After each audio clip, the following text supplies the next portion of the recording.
শুহাদায়ে কারবালার মাস, প্রকৃত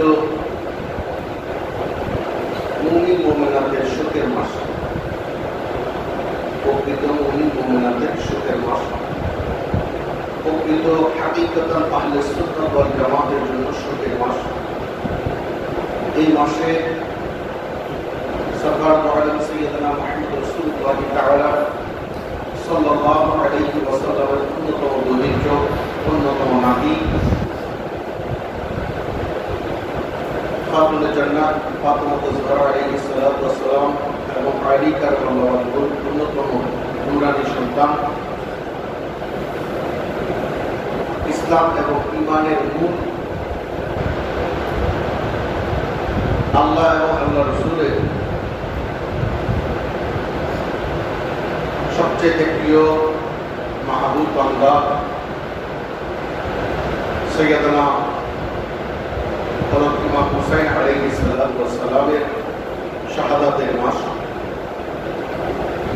নিষ্ঠুর কাফের ইয়াজিদ বিন মুআবিয়া ইমাম হুসাইন আলাইহিস সালাতু ওয়াস সালামকে আজকের এই দিনে পবিত্র কারবালার ময়দানে সত্যকে প্রতিষ্ঠিত করার লক্ষ্যে, মিথ্যাকে পরাভূত করার লক্ষ্যে, সত্যকে তথা ইসলামকে সমুজ্জ্বল রাখার লক্ষ্যে মিথ্যার কাছে হাত না বাড়িয়ে নিজের গর্দানকে সুপর্দ করেছিলেন সেই মাসের নাম মুহররম মাস। তা আমরা বিভিন্ন মাহফিলে আমাদের বক্তব্যগুলো সুন্দরভাবে উপস্থাপনা করতে পারছি না, কারণ এই বিষয়টি অনেক লম্বা, অনেক দীর্ঘ এবং খুবই বর্তমানে ক্রিটিক্যাল হয়ে পড়েছে। এই কারণে যে দীর্ঘত 1400 বছর, 1450 বছর ধরে আহলে বাইত রাসূল করিম সাল্লাল্লাহু আলাইহি ওয়াসাল্লামদেরকে আমাদের অন্তর থেকে মুছে ফেলার জন্য উমাইয়া শাসন, আব্বাসীয় শাসন পর্যন্ত আপ্রাণ চেষ্টা করে গিয়েছে। তারা কিছুটা সফল কামও হয়েছে বটে।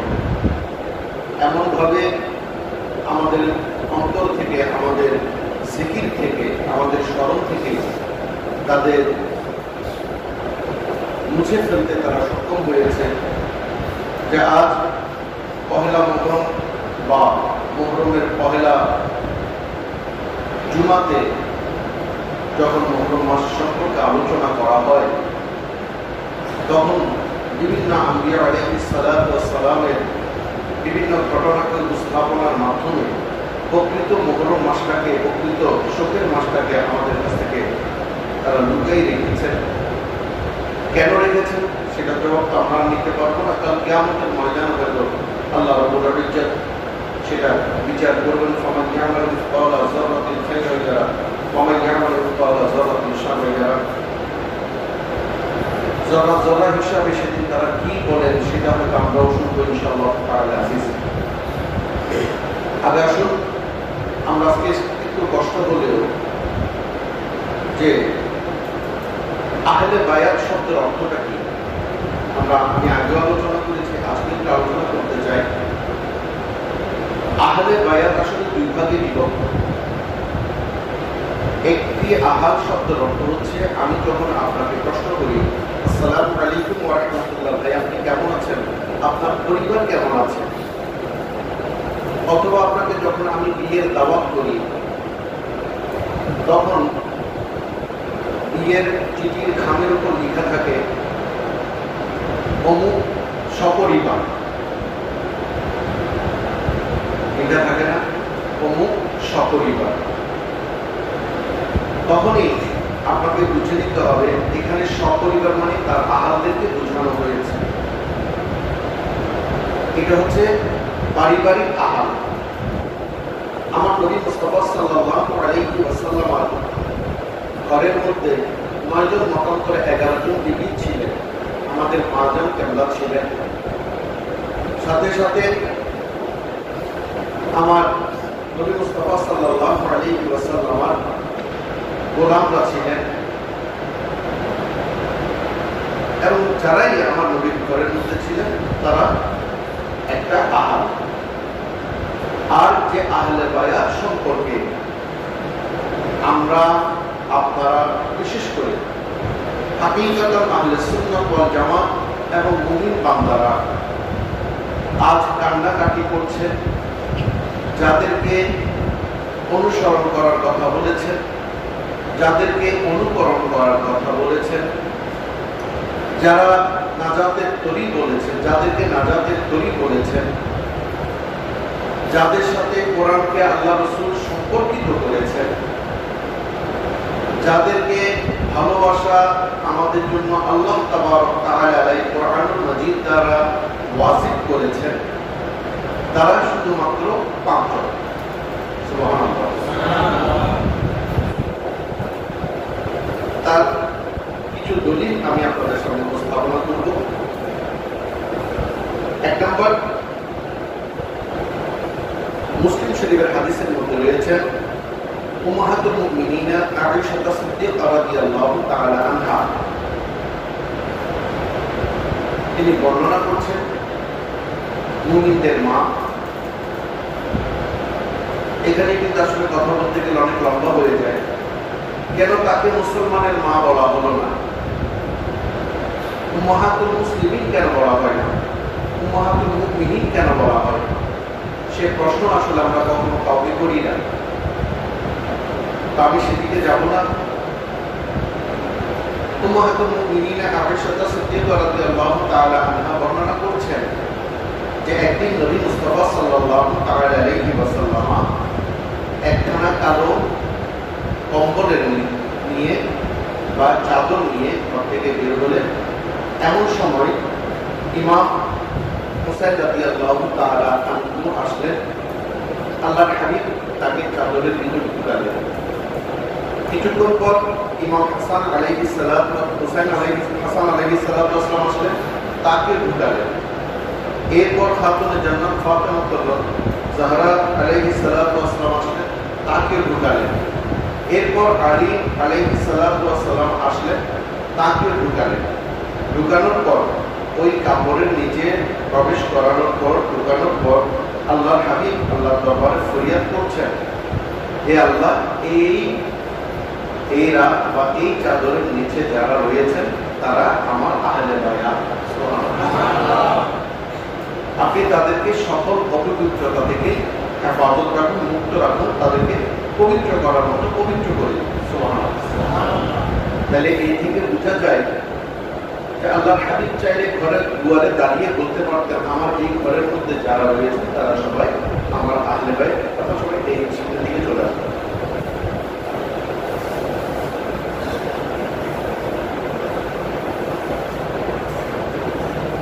এই একটি উদাহরণ। দুই নম্বর উদাহরণ দেখুন, যেটাকে আয়াতে মুবাহালা বলা হয়। আল্লাহ তাবারক তাআলা ইহুদিদের সাথে যখন নবী মুস্তাফা সাল্লাল্লাহু আলাইহি ওয়াসাল্লাম আবির্ভাব যখন ছিল, তখন তারা মুবাহালা মানে অভিসম্পাতের অনুষ্ঠান, একে অপরকে অভিসম্পাত দিবেন।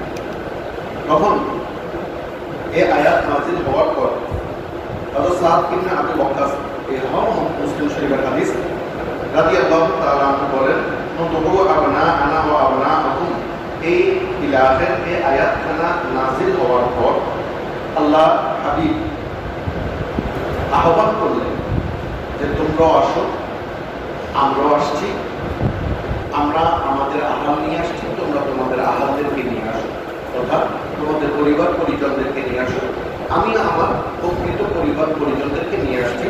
এমন সময় নবী মুস্তাফা সাল্লাল্লাহু আলাইহি ওয়াসাল্লাম হযরত আলী আলাইহিস সালাম, হযরত ফাতেমা জোহরা আলাইহিস সালাম, ইমাম হাসান এবং ইমাম হুসাইন আলাইহিস সালামদেরকে ডাকলেন এবং বললেন, হে আল্লাহ, এরা সকল হচ্ছে আমার আহলে বায়াত।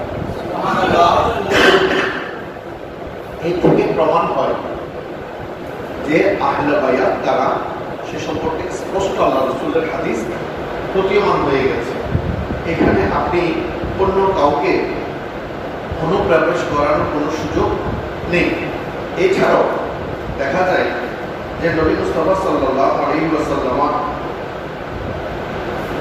আরো অসংখ্য হাদিস দ্বারাও প্রমাণ হয় যে নবী মুস্তাফা সাল্লাল্লাহু আলাইহি ওয়াসাল্লাম ইমাম হাসনাইন করিমাইন আলী এবং ফাতেমা জোহরা আলাইহিস সালাতু ওয়াস সালাম সম্পর্কে যে হাদিসগুলো বর্ণনা করেছেন, এই হাদিসগুলো এবং তাদের যে সম্মানে ভূষিত করেছেন, তাদেরকে যে সিংহাসনে আরোহণ করিয়েছেন, বিশ্বের জমিনে নবী মুস্তাফা সাল্লাল্লাহু আলাইহি ওয়াসাল্লামের পর কোন সাহাবা, তাবেঈন, তবে তাবেঈন, আইম্মায়ে মুজতাহিদিন, মুহাক্কিকিন, মুফাসসিরিন, মুহাদ্দিসিন, পীর, ওলি, গৌস, কুতুব, আবদাল, সাধারণ অসাধারণ কাউকে সেই সম্মান আল্লাহ রাসূল দেননি এবং দেখাননি।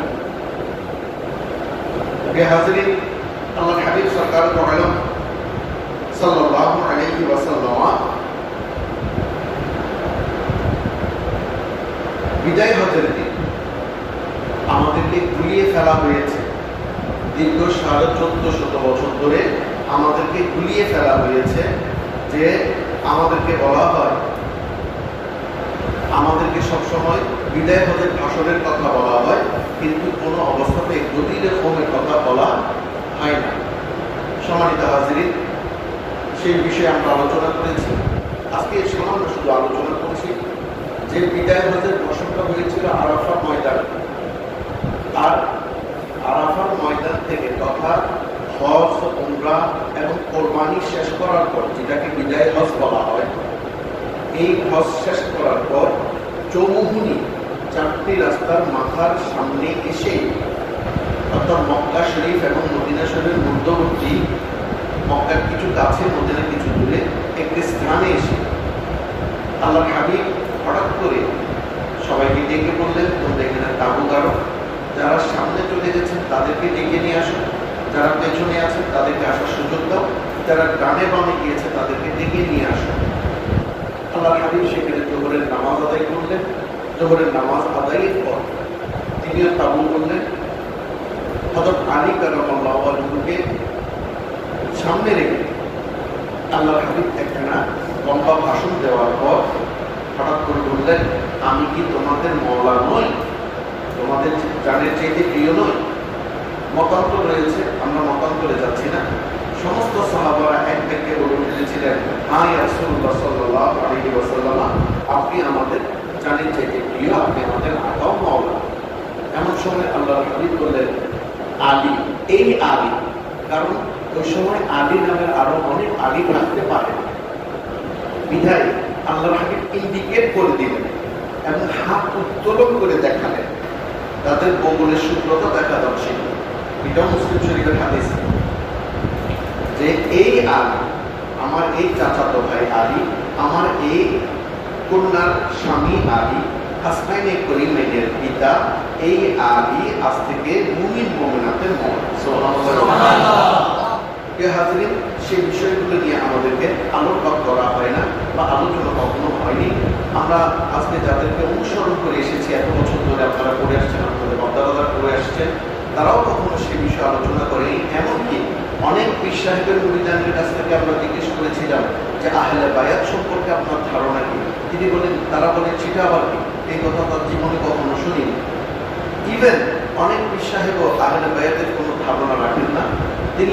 তারা আহলে বায়াতের সাথে আহলে বায়াতের দুশমনের সাথে সম্পৃক্ত করে মিলিয়ে এমনভাবে তারা তরিকত, তথাকথিত তরিকত প্রচার করছেন যে সামান্য ওয়াজ, একটু মুরিদানের আশায় তারা কোনো অবস্থাতেই আহলে বায়াতের পক্ষে যাইতে পারছেন না। এই কারণে, যেহেতু তাদের অধিকাংশ মুরিদেই ওই সেই তথাকথিত মুসলমান, তথাকথিত কোরআন তাফসীরকারকদের, হাদিস ব্যাখ্যাকারীদের কাছে আবদ্ধ হয়ে গেছেন, তারা শিকারাবদ্ধ হয়ে গেছেন, যার ফলে তারা সেখান থেকে তাদেরকে আর ফিরিয়ে আনতে পারবে না।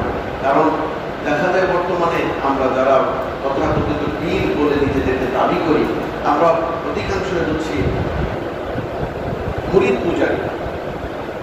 আমরা মুরিদের প্রতি বেশি আসক্ত। মুরিদ কমে যাবে, ওয়াজ কমে যাবে। যারা ওয়াজকে ব্যবসা হিসেবে পরিণত করেছেন, তারা সত্যতার কখনো উপস্থাপনা করতে পারছেন না। আর যাদের অন্তরের মধ্যে প্রকৃত আহলে বাইতের প্রেম তথা নবী মুস্তাফা সাল্লাল্লাহু আলাইহি ওয়াসাল্লামের প্রেম রয়েছে, তারা কাউকে ভুল করবে না।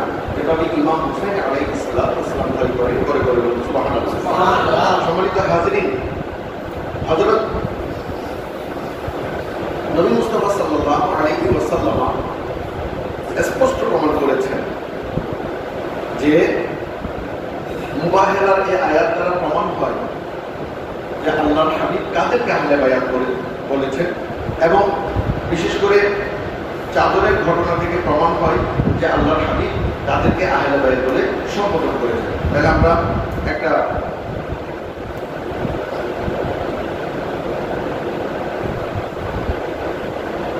একটা সিদ্ধান্ত উপনীত হতে পেরেছি যে আহলে বায়াত বলতে আমরা তাদেরকে বুঝবো তারা হচ্ছেন যে নবী মুস্তাফা সাল্লাল্লাহু আলাইহি ওয়াসাল্লাম, আলী, ফাতেমা এবং হাসান ও হুসাইন। তারা হচ্ছেন অনুসরণীয়, অনুকরণীয়। তারা হচ্ছেন নূহ আলাইহিস সালাতু ওয়াস সালামের স্ত্রী। তারাই হচ্ছেন নাজাতের ওসিলা। তারাই হচ্ছেন কোরআনের সাথে সম্পর্কিত। আরেকটি হাদিস দিয়ে আমি আজকে এই বিষয়টি এখানে শেষ করতে যাচ্ছি। সেটা হচ্ছে একদম দুধের মতো সাদা এবং পিওর পানির মতো আপনি গলৎকরণ করতে পারেন, যেখানে কোনো আর সন্দেহের অবকাশ থাকে না। সেটা হচ্ছে হযরত সালমা রাদিয়াল্লাহু তাআলা আনহা থেকে বর্ণিত। হযরত সালমা রাদিয়াল্লাহু তাআলা আনহা বয়ান করছেন যে নবী মুস্তাফা সাল্লাল্লাহু আলাইহি ওয়াসাল্লাম একখানা চাদরের নিচে আলী, ফাতেমা, হাসান এবং হুসাইনকে নিয়ে আল্লাহর কাছে দোয়া করলেন, ইয়া বারিরানি, এরা আমার আহলে বায়াত, আমি এদেরকে ভালোবাসি, আপনি তাদেরকে ভালোবাসুন। তাদের সাথে যারা শত্রুতামি করে, যারা তাদের বিরুদ্ধে আচরণ করে, আপনি তাদের সাথে দুশমনি রাখেন। এই দোয়া করার পর হযরত সালমা রাদিয়াল্লাহু তাআলা আনহা বলছেন, ইয়া রাসূলুল্লাহ সাল্লাল্লাহু আলাইহি ওয়াসাল্লাম, আমিও কি সেখানে আসতে পারি না? তখন আল্লাহ রাসূল বললেন, সালমা, তুমি যেখানে আছো সেখানে তো উত্তম আছো, তাহলে সেখানে বিবিদেরকে ঢুকানোর কোনো সুযোগ নেই। সে সাহাবা তো দূরের কথা, সাহাবার তো প্রশ্নই আসে না, কারণ আহলে বাইতের মধ্যে সাহাবার অস্তিত্ব খোঁজাটা মারাত্মক ভুল। এক মাওলানা সাহেব বলেছেন যে অমুক সাহেবকে এক পাল্লা রেখে সমস্ত বিশ্বের মুসলমানকে এক পাল্লায় দিলে কখনো সমান হবে না। নাউযুবিল্লাহি মিন যালিক।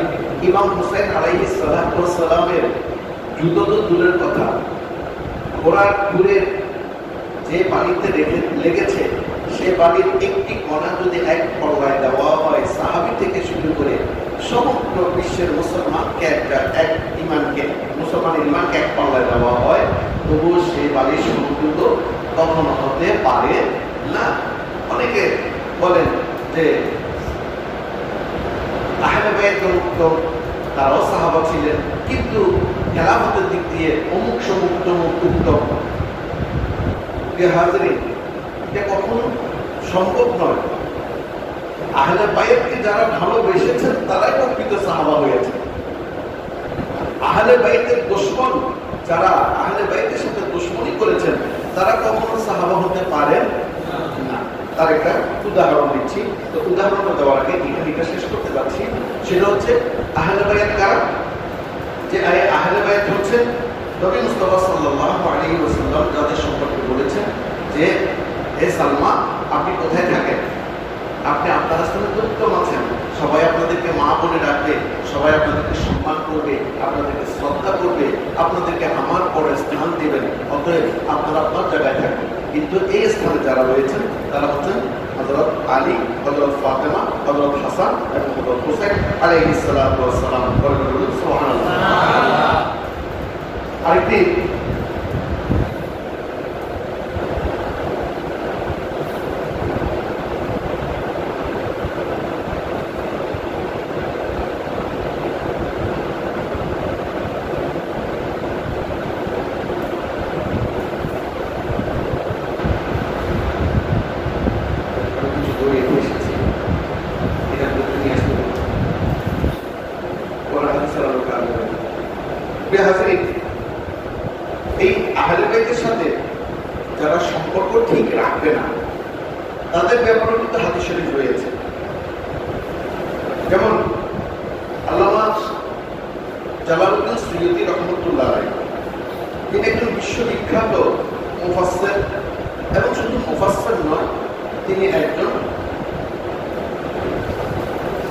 ওলি ছিলেন, তিনি শরীয়ত, তরিকত, হাকিকত এবং মারফতের একজন ইমাম ছিলেন। এই ধরনের ইমাম বা এই ধরনের আলেম এবং এই ধরনের লেখক, এই ধরনের কাজের পাওয়া খুবই দুরূহ ব্যাপার, খুবই দুরূহ ব্যাপার। এই আল্লামা জালালউদ্দিন সুয়ুতী রহমতুল্লাহ আলাইহি আহলে বাইতের শানে একটা কিতাব তিনি রচনা করেছেন। এই কিতাবে একটি হাদিস প্রমাণ করে দেয় যে আহলে বাইতের রাসূল করিম সাল্লাল্লাহু আলাইহি ওয়াসাল্লামের সাথে যদি আমরা বেয়াদবি করি, আমরা যদি তাদের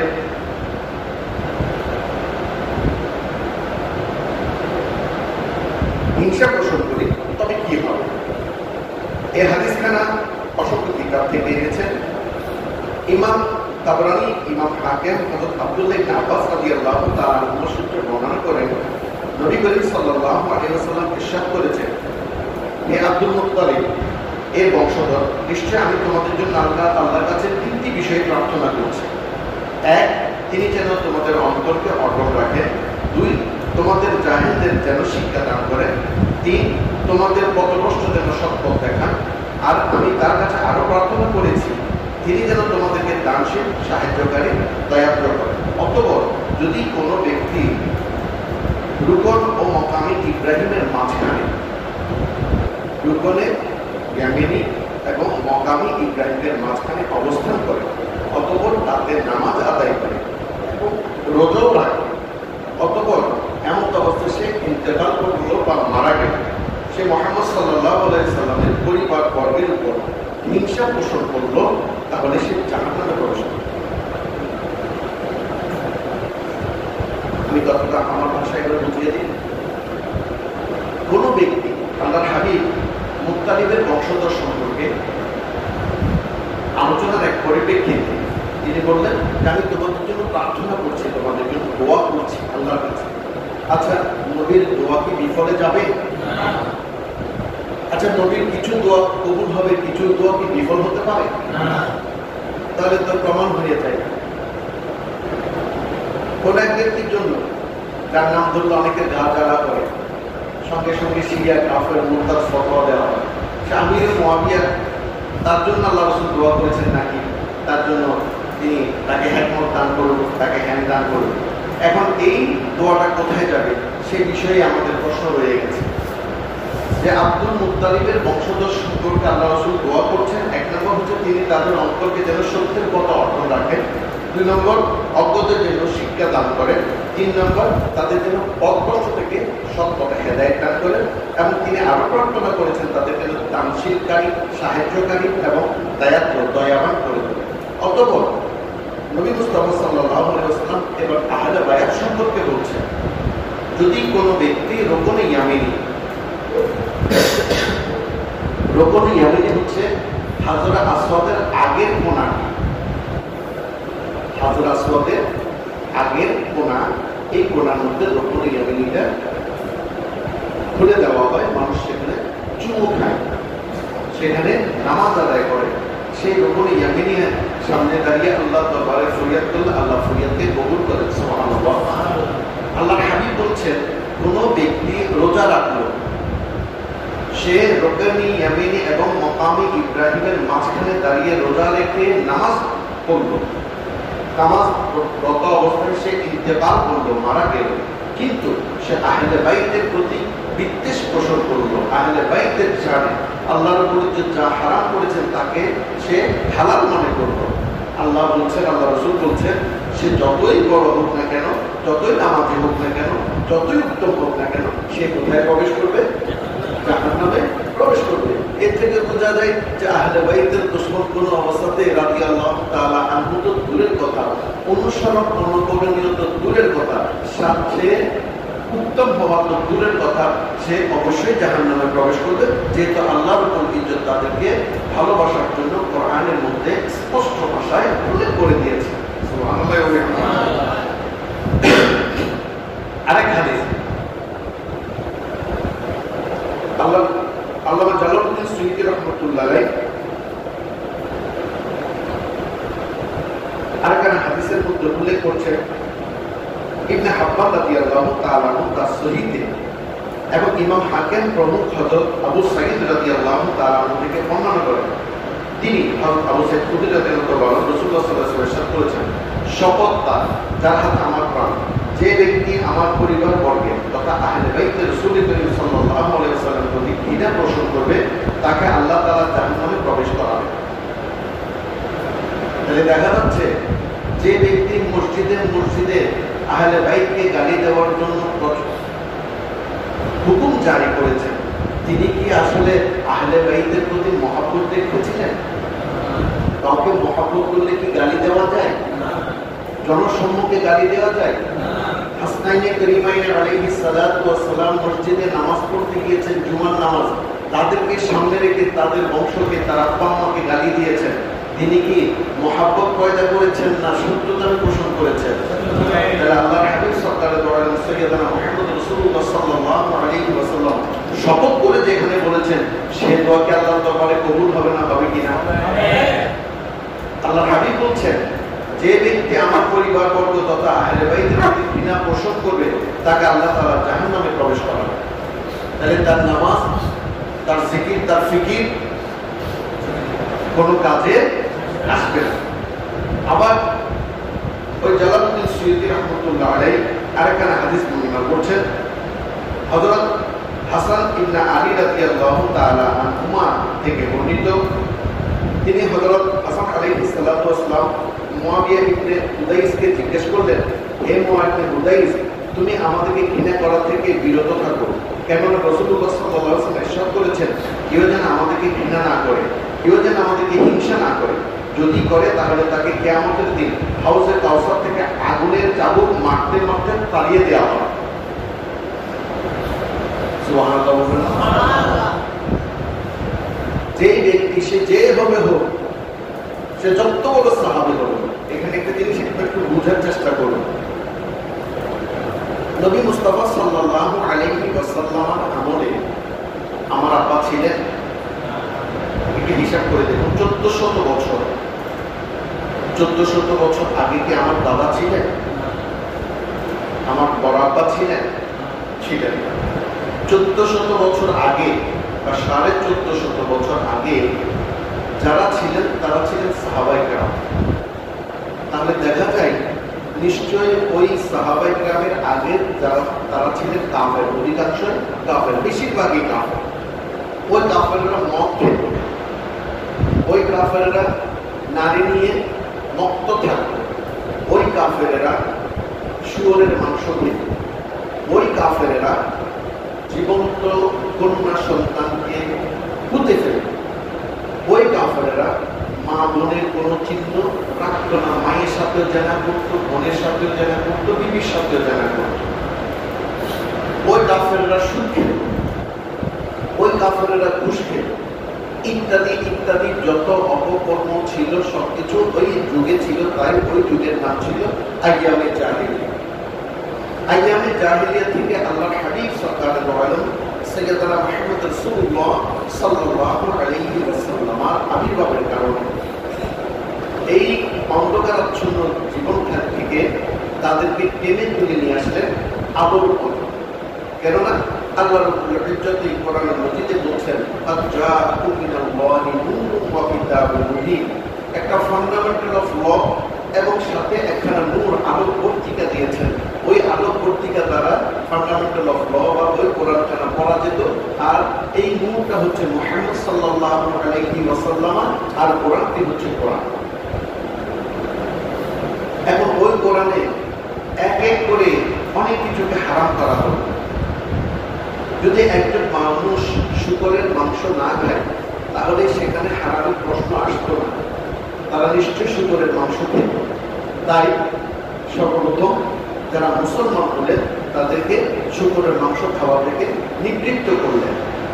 2 নম্বর মদ খাওয়া থেকে নিবৃত্ত করলেন। 3 নম্বর জানা করা থেকে নিবৃত্ত করলেন। 4 নম্বর এই সুদ খাওয়া থেকে নিবৃত্ত করলেন, ঘুষ খাওয়া থেকে নিবৃত্ত করলেন, কন্যা জীবন্ত কন্যা দাফন করা থেকে নিবৃত্ত করে দেবে। তাহলে প্রথমত শরীয়ত বা তরিকত বা মারফত যাই বলুন না কেন, তথা কোরআনুল কারীমের যে নিয়ম কানুন ছিল সর্বপ্রথম, সেই নিয়ম কানুনগুলো তাদের জন্য, তাদের কারণে আল্লাহর উপর ইজ্জত নাযিল করেছে। তাদের অবস্থার পরিপ্রেক্ষিতে, তাদের ঘটনার পরিপ্রেক্ষিতে, তাদের কর্মের পরিপ্রেক্ষিতে, তাদের গল্পের পরিপ্রেক্ষিতে, তাদের চিন্তা চেতনার পরিপ্রেক্ষিতে প্রত্যেকটা আয়াত বিভিন্ন কারণে বিভিন্নভাবে নাযিল হয়েছে। ঠিক না বাকি? আপনি একটু চিন্তা করে দেখবেন। তখন আমার বাবা মদ খেতেন না, আমার বাবা সুদ খেতেন না, আমার দাদাও ছিলেন না, আমার বড়াপ্পা ছিলেন না, দাদা দাদা দাদা দাদা কেউ ছিলেন না। এখন এই নীতিগুলো তাদের উপরে ছিল এবং এই আহলে বাইতের প্রেম সম্পর্কে আমাদের আগে তাদেরকে আল্লাহ রাসূল শিখিয়েছেন। আমার কথাটা না বুঝলে একটু বোঝার চেষ্টা করুন, আমি বুঝাতে যদি অক্ষম আমাকে প্রশ্ন করতে পারবো। এই আহলে বাইত যখন দুনিয়াতে এসেছিলেন তখন তাবেঈনগণ আসেননি। কথাগুলো তাবেঈনদের জন্য বা সাধারণ জেনারেল মুসলমানের জন্য, সাহাবাদের জন্য নয়, এমন নয়। এটা ছিল সাহাবাদের জন্য হুকুম। সাহাবা বলতে আমি তাদেরকে বুঝাচ্ছি, আপাতত তাদেরকে বুঝাচ্ছি যারা নবী মুস্তাফা সাল্লাল্লাহু আলাইহি ওয়াসাল্লামকে দেখেছেন, যারা নবী মুস্তাফা সাল্লাল্লাহু আলাইহি ওয়াসাল্লামের সাথে হেঁটেছেন, যারা নবী মুস্তাফা সাল্লাল্লাহু আলাইহি ওয়াসাল্লামের সাথে খেয়েছেন, যারা নবী মুস্তাফা সাল্লাল্লাহু আলাইহি ওয়াসাল্লামের সাথে শুয়েছেন, যারা নবী মুস্তাফা সাল্লাল্লাহু আলাইহি ওয়াসাল্লামের সাথে জিহাদ করেছেন, যারা নবী মুস্তাফা সাল্লাল্লাহু আলাইহি ওয়াসাল্লামের সমস্ত হুকুম আহকামকে পালন করেছেন, যারা নবী মুস্তাফা সাল্লাল্লাহু আলাইহি ওয়াসাল্লামের সাথে নামাজ, রোজা, হজ আদায় করেছেন, তাদেরকে তো আমরা সাহাবী বলি নাকি? যারা সচক্ষে দেখেছেন। তাহলে কোরআনের আয়াতগুলো বা হুকুম আহকামগুলো প্রথমে কে শুনেছেন? তারাই শুনেছেন, সাহাবারাই শুনেছেন। তাহলে এই হুকুম হাকামগুলো প্রথমে তাদেরকে অনুসরণ করতে বলা হয়েছে, আমাকে আপনাকে নয়। আমাকে আপনাকে অনুসরণ করতে বলা হয়নি। কিভাবে আমরা পেয়েছি সেটা আপনাকে জানাচ্ছি।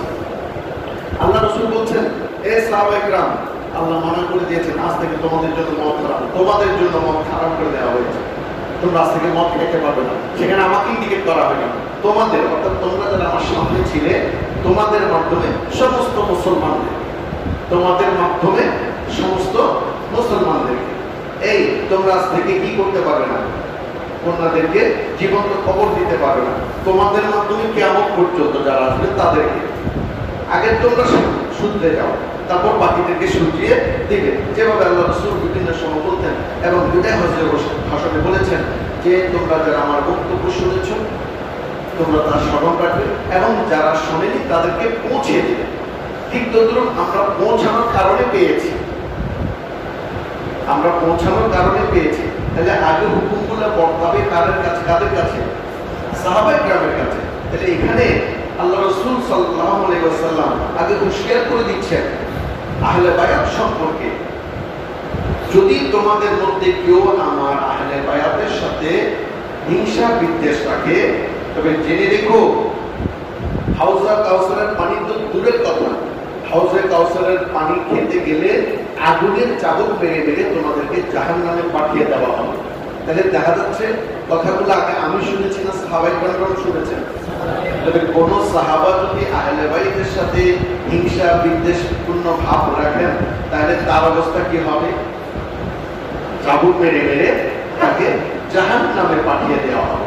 তাহলে দেখা যাচ্ছে উনি কোন সাহাবা সেটা আমার জানার দরকার নেই।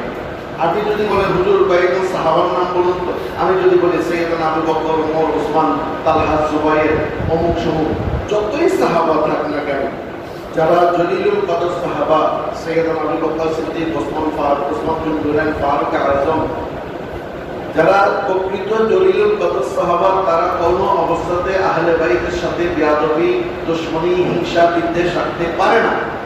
যারা দেখেছেন এমন কিছু সাহাবা আছে, এমন কিছু সাহাবা ছিল, এমন কিছু সাহাবা আছে, এমন কিছু মুসলমান বর্তমানেও আছে। সে যত বড় সাহাবা হোক, সে কাতাবে ওহী হোক, সে বিজয়ী হোক, সে যেভাবে হোক না কেন, আহলে বাইতের সাথে দুশমনী যে রেখেছে তার পরিণতি জাহান্নাম, এবং তার পরিণতি সে আগুনের চাবুক দ্বারা মায়ের খেতে খেতে কোথায় যাবে? জাহান্নামে যাবে। হযরত আরেকটা হাদিস এনেছেন আরো মারাত্মক। ইবনে আদি হযরত ইমাম বাইহাকী রাদিয়াল্লাহু তাআলা কিতাবুল শুআইবুল ঈমান, আমি এখন যে হাদিসগুলো বলছি যখন তারা শুনবে বলবে এগুলো সব শিয়াদের হাদিস, এগুলো সব সহিহ, এগুলো সব মওযু, এগুলো সব গরীব, এগুলো সব এই ফতোয়া দিয়ে আপনাকে আমাকে দমাতে চেষ্টা করবে। যদি তাই হয়ে থাকে তাহলে তাদেরকে বলুন হাদিসগুলো যে সহিহ নয়, হাদিসগুলো মিথ্যা।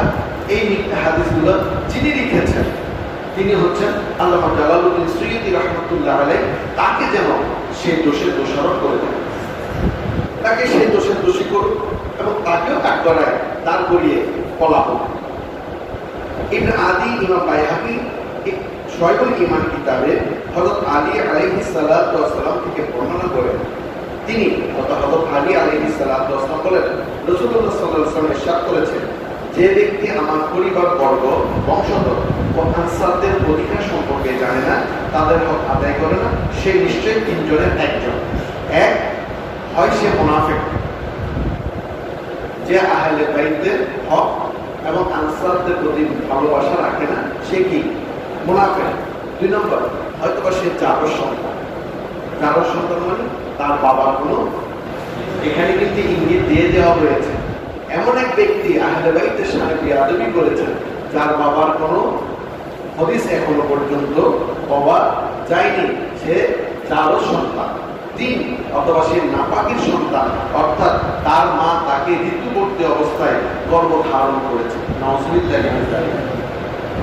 তাহলে দেখা যাচ্ছে এই আহলে বাইতকে যারা অস্বীকার করবে তারা হয় জারজ সন্তান, নাইলে মুনাফিক, না হলে তারা নাপাকি অবস্থায় তাকে গর্ভধারণ করা হয়েছে।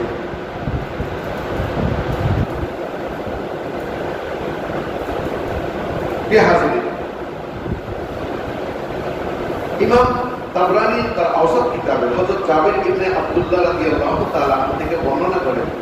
তিনি জাবের রাদিয়াল্লাহু তাআলা বলেন, রাসূলুল্লাহ সাল্লাল্লাহু আলাইহি ওয়াসাল্লাম আমাদেরকে উদ্দেশ্য করে বক্তব্য রাখেন যে আমি শুনেছি, তিনি বলেছেন, হে মানব মণ্ডলী, যে ব্যক্তি আমার আহলে বাইতের প্রতি ঘৃণা পোষণ করবে আল্লাহ তাআলা তার হাসর করবে ইহুদি হিসাবে। তার হাসর করবে ইহুদি হিসাবে। এতগুলো দোয়া, এতগুলো বদদোয়া, এগুলো আল্লাহর দরবারে কবুল হবে না। একটা মাত্র দোয়া কি শুধু কবুল হবে? এবার আপনারা চিন্তা করে দেখুন।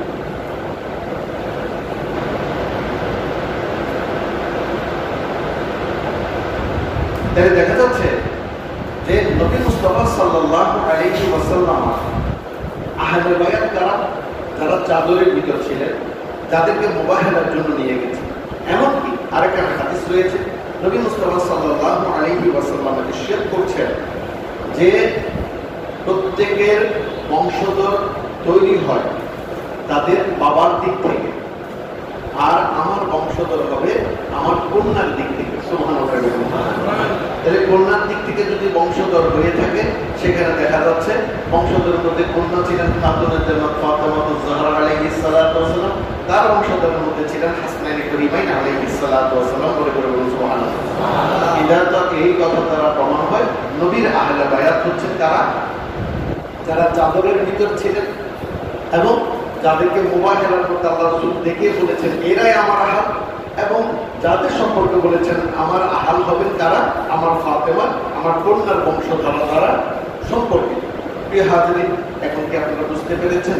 আজ যারা আহলে বাইতের ভিতরে আরো অনেক আহলে বায়াত বুঝাইতে চাচ্ছেন, তারা সম্পূর্ণ বাতুলতা, তারা সম্পূর্ণ মিথ্যার উপর ভিত্তি করে আপনি আমি আমাদের মতো সরলমনা মুসলমানদের ঈমানকে নষ্ট করার জন্য আমাদেরকে যেন কাল কিয়ামতের ময়দানে ওই মুনাফিক, ওই জারজ সন্তান, ওই ঋতুবর্তী কালীন সময়ে জন্ম গ্রহণ করা সন্তানের সাথে, ওই মুনাফিকের সাথে যেন চাবুকের মায়ের খেতে খেতে দোজকে যাইতে হয়, সে ব্যবস্থায় আমাদেরকে করে দিচ্ছে। এভাবেই আমাদের ঈমান গ্রহণ করেছে। এবার আপনি আমাকে প্রশ্ন করতে পারেন, হুজুর আমরা এই বিষয়ে কিছুই জানতাম না, আপনারা আমাদেরকে যা বলেছেন আমরা তা শুনেছি, এখন আপনি যা বলছেন তাই শুনছি, এই হাদিস এই কথাগুলো তো কখনো বলেনি। আমাদেরকে কারবালার ময়দানে এসে আমাদেরকে একটা নাচ দিয়ে শুরু করতেন, হ্যাঁ, কারবালার করুণ কাহিনী কেমনি ভোলা যায়। তারপর মুসলিম বিন আকিল রাদিয়াল্লাহু তাআলা আনহুর ঘটনা, তারপর হযরত ইমাম হোসেনকে শহীদ করলেন, জয়নুল আবেদিনকে হেরান করলেন, আলী আসগরকে ছুরি মারলেন, আমাদেরকে কান্না করিয়েছেন, কিন্তু আসল ইমানটা মজবুত করে দেননি। আসল ইমান কেন কেন আপনি কাঁদবেন না আজকে? কেন কাঁদলে আপনি শিয়া হবেন? কারণ আপনি না কাঁদলে আপনি মুনাফিক, না কাঁদলে আপনি দয়াদ্র নয়, আপনার মধ্যে মহব্বত নেই, ভালোবাসা নেই, আপনি মৃত্যুক, আপনি কাযযাব। আপনি কাঁদলেই মুসলমান, আপনি কাঁদলেই ইমানদার। কারণ নবী মুস্তাফা সাল্লাল্লাহু আলাইহি ওয়াসাল্লাম কান্না করেছেন।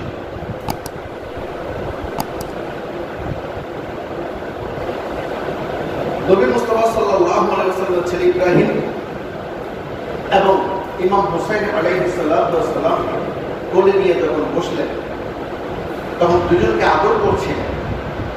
এমন অবস্থায় জিবরাইল আমিন রূহুল কুদ্দুস আলাইহিস সালাম আসলেন, বললেন ইয়া রাসূলুল্লাহ সাল্লাল্লাহু আলাইহি ওয়াসাল্লাম, দুই কলিজার টুকরা একসঙ্গে থাকা হবে না, যে কোনো একজনকে আপনি ছেড়ে দেন। আল্লাহ রাসূল অবাক হয়ে গেলেন, বললেন দেখো, আমি যদি হোসেনকে ছেড়ে দিই তাহলে আমার ফাতেমার কলিজা ছিঁড়ে যাবে, আমার ফাতেমা সহ্য করতে পারবে না, তাই আমি আমার হুসাইনের প্রেমে করে আমার ছেলেকে আল্লাহ রাস্তায় দিয়ে দিই। আল্লাহ হাবিব এই কথা সবসময় বলতেন যে আমি আমার সন্তানের বিনিময়ে হুসাইনকে চেয়েছি, আল্লাহ আমাকে হুসাইনকে দিয়েছে। আল্লাহ রাসূল সবসময় বলতেন হুসাইন মিন্নি ওয়া আনা মিন হুসাইন, আমি হুসাইন থেকে, হুসাইন আমার থেকে। বলে করে সুবহানাল্লাহ। আপনি কিভাবে সাধারণ একজন মুরিদানের সাথে আপনি আপনার পীরের সন্তানকে মিলাতে চাচ্ছেন?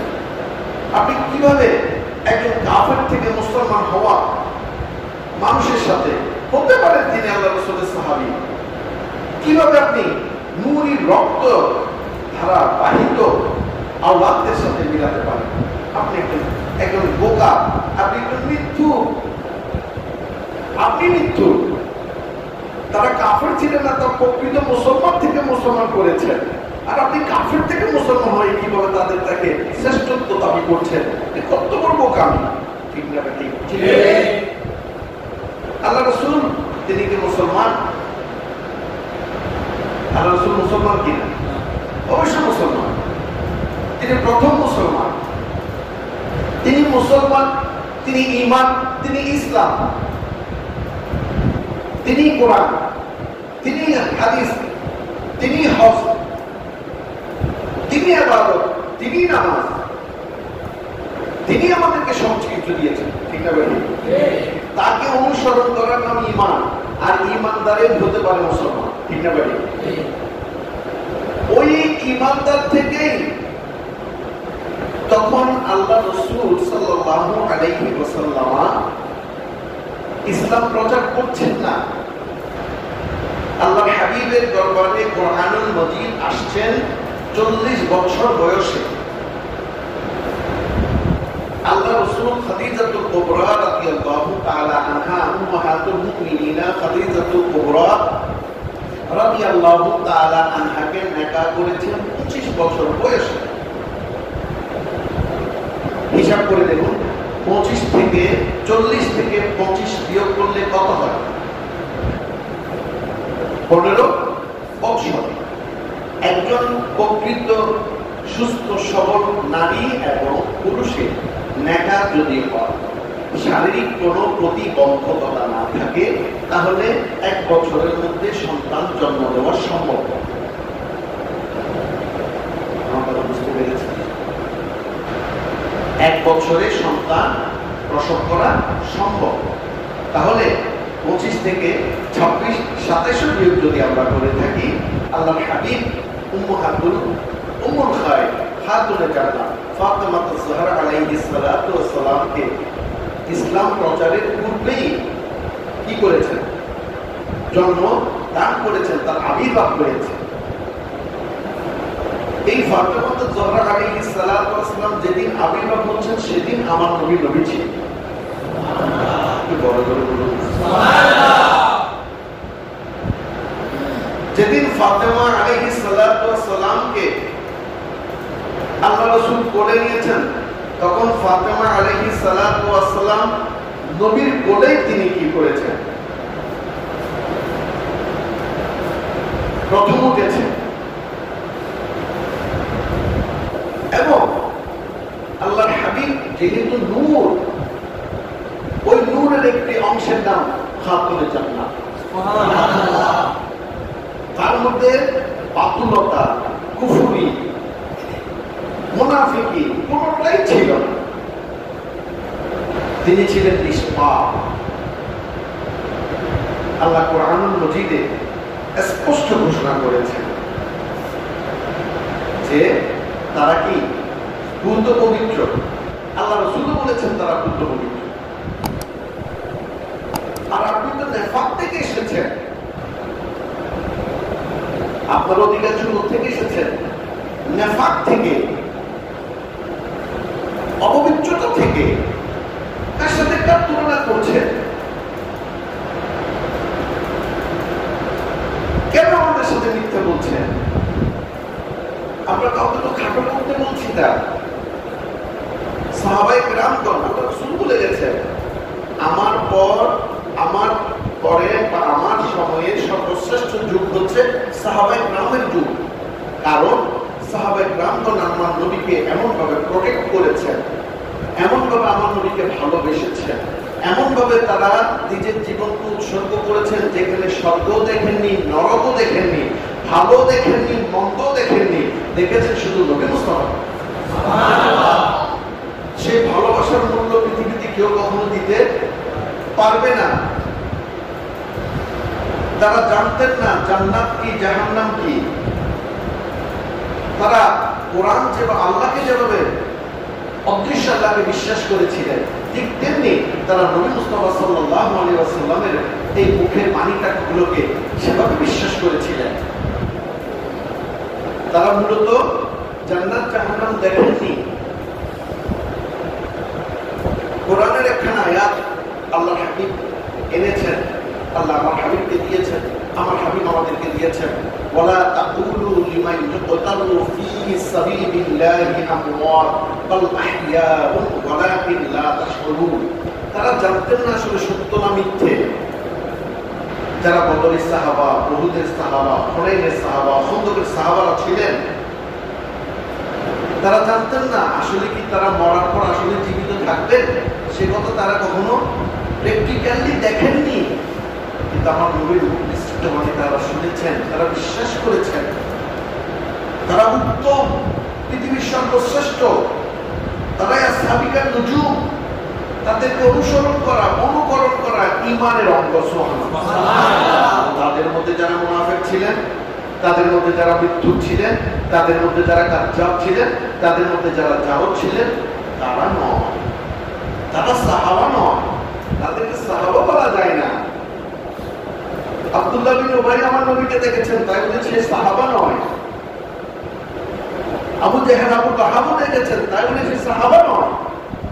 যারা জানাতিক ভালোবেসেছেন, ওই ভালোবাসা, ওই প্রেম, ওই মহাব্বত, ওই নিয়ম কানুন নিয়ে তারা মৃত্যুবরণ করেছেন, ইন্তেকাল করেছেন, তারাই প্রকৃত সাহাবা। সেই নুরানি সাহাবাদের বিরুদ্ধে যদি কেউ কিছু বলে থাকে, অবশ্যই সে মুসলমান হতে পারে না। কারণ আল্লাহ রাসূল তাদেরকে মহাব্বত করেছেন, ভালোবেসেছেন। আর যে সাহাবার উপর আল্লাহ রাসূল আহলে বায়াতগণ অসন্তুষ্ট ছিলেন, তাদের জন্য তারা কখনো আমাদের অনুসরণীয়, অনুকরণীয় হতে পারেন না। প্রিয় হাজিরিন, তাহলে দেখা যাচ্ছে এই হাদিসগুলো দ্বারা প্রমাণ হয়, যারা নবী মুস্তাফা সাল্লাল্লাহু আলাইহি ওয়াসাল্লামের আহলে বায়াতদের সাথে বেয়াদবি করবে, সাহাবার যুগে হোক, তাবেঈনের যুগে হোক, বর্তমান আধুনিক যুগে হোক, সে মুসলমান। এমন মওলানা, এমন তথাকথিত পীর, তথাকথিত মওলানার পেছনে নামাজ পড়লে নামাজ, কারণ সে জাহান্নামী, আর ওই জাহান্নামী আমাকে কখনো জান্নাতে নিতে পারে না।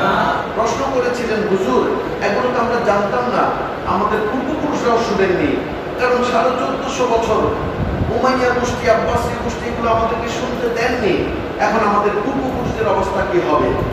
না, আপনি ঘাবড়াবেন না, সেটার জন্য আপনার চিন্তার কোনো কারণ নেই।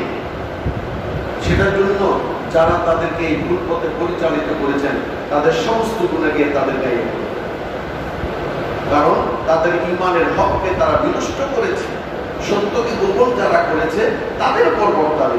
আমরা সাধারণ মানুষ, আমরা সবাই মাদ্রাসায় করিনি, আমরা সবাই কোরআন হাদিস সম্পর্কে অবগত নই, অতএব আমাদের উপর সে আযাব আসবে না, কারণ আমাদের পূর্বপুরুষরা আল্লাহকেও দেখেনি, নবীকেও দেখেনি, তারা কামেল মুকাম্মেল মুসলিম হয়ে দু একজন আল্লাহর ওলিকে মাত্র দেখেছেন।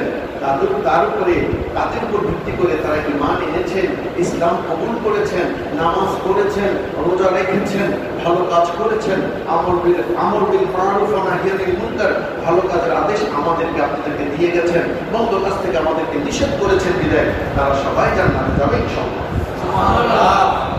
আর তাদের সমস্ত গুনাহগুলো আমাদের তথাকথিত মরে গেছে এমন মাওলানা যারা আমাদের সাথে মিথ্যে বলে গেছে তাদের গায়ের উপর বর্তাবে, যারা আমাদের সাথে ইমাম সেজে, মসজিদের ইমাম সেজে, এলাকার ইমাম সেজে, আমাদের তরিকতের ইমাম সেজে আমাদের সাথে মিথ্যে বলেছেন, আল্লাহ রাব্বুল ইজ্জত ওই সমস্ত গুনাহগুলা, সমস্ত অপকর্মের গুনাহগুলা তাদের ঘাড়ের উপর অবশ্যই চাপিয়ে দিবেন, কারণ আল্লাহ তার উপর সদা পরিমাণ জুলুম করেন। তাহলে আমরা জানতে পেরেছি যে আহলে বায়াত কারা, যারা নবী মুস্তাফা সাল্লাল্লাহু আলাইহি ওয়াসাল্লামের চাদরের ভিতরে ছিলেন। আহলে বায়াতের সাথে বেয়াদবি করা যারা করেছেন তারা হচ্ছে এইভাবে জাহান্নামে যাবে। আল্লাহ আমাদেরকে বুঝার তৌফিক দান করুন। প্রিয় হাজিরিন, এবার আসুন আমরা আরেকটু আলোচনা করি যে আহলে বাইত রাসূল করিম সাল্লাল্লাহু আলাইহি ওয়াসাল্লামকে ভালোবাসলে কি হবে, এতক্ষণ তো ঘৃণা করলে কি হবে সেটা জানলাম। আমরা এখন আমাদের ঈমানকে আমরা তাজা করতে পারি, মজবুত করতে পারি, সেটা হচ্ছে পৃথিবীর গোল্লায় যাক আমার কিচ্ছু যায় আসে না, নবীর পর আমি আহলে বায়াত পর জলিল কদর সাহাবায়ে কেরামদেরকে ভালোবাসা আমাদের জন্য ওয়াজিব।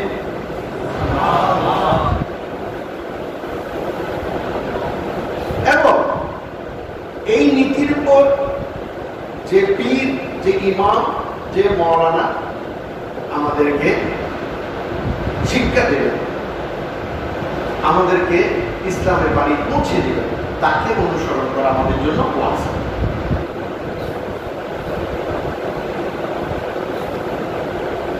নবী মুস্তাফা সাল্লাল্লাহু আলাইহি ওয়াসাল্লামের এই আহলে বাইতদেরকে আমরা যদি ভালোবাসতে চাই, যদি ভালোবাসতে পারি,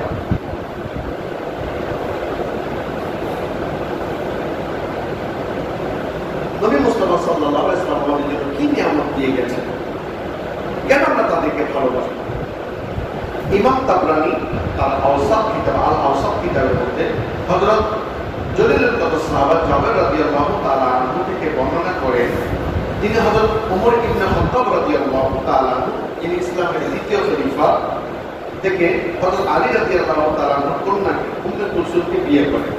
তখন মানুষকে লক্ষ্য করে বলতে শুনেছেন যে, সাবধান, তোমরা আমাকে স্বাগত জানাবে না, কেননা আমি রাসূলুল্লাহ সাল্লাল্লাহু আলাইহি ওয়াসাল্লামকে বলতে শুনেছি কিয়ামতের দিন সকল উপায়, ওসিলা ও বংশের সম্পর্ক ছিন্ন হয়ে যাবে, কিন্তু আমার উপায় ও বংশের সম্পর্ক ছিন্ন হবে না। সুবহানাল্লাহ।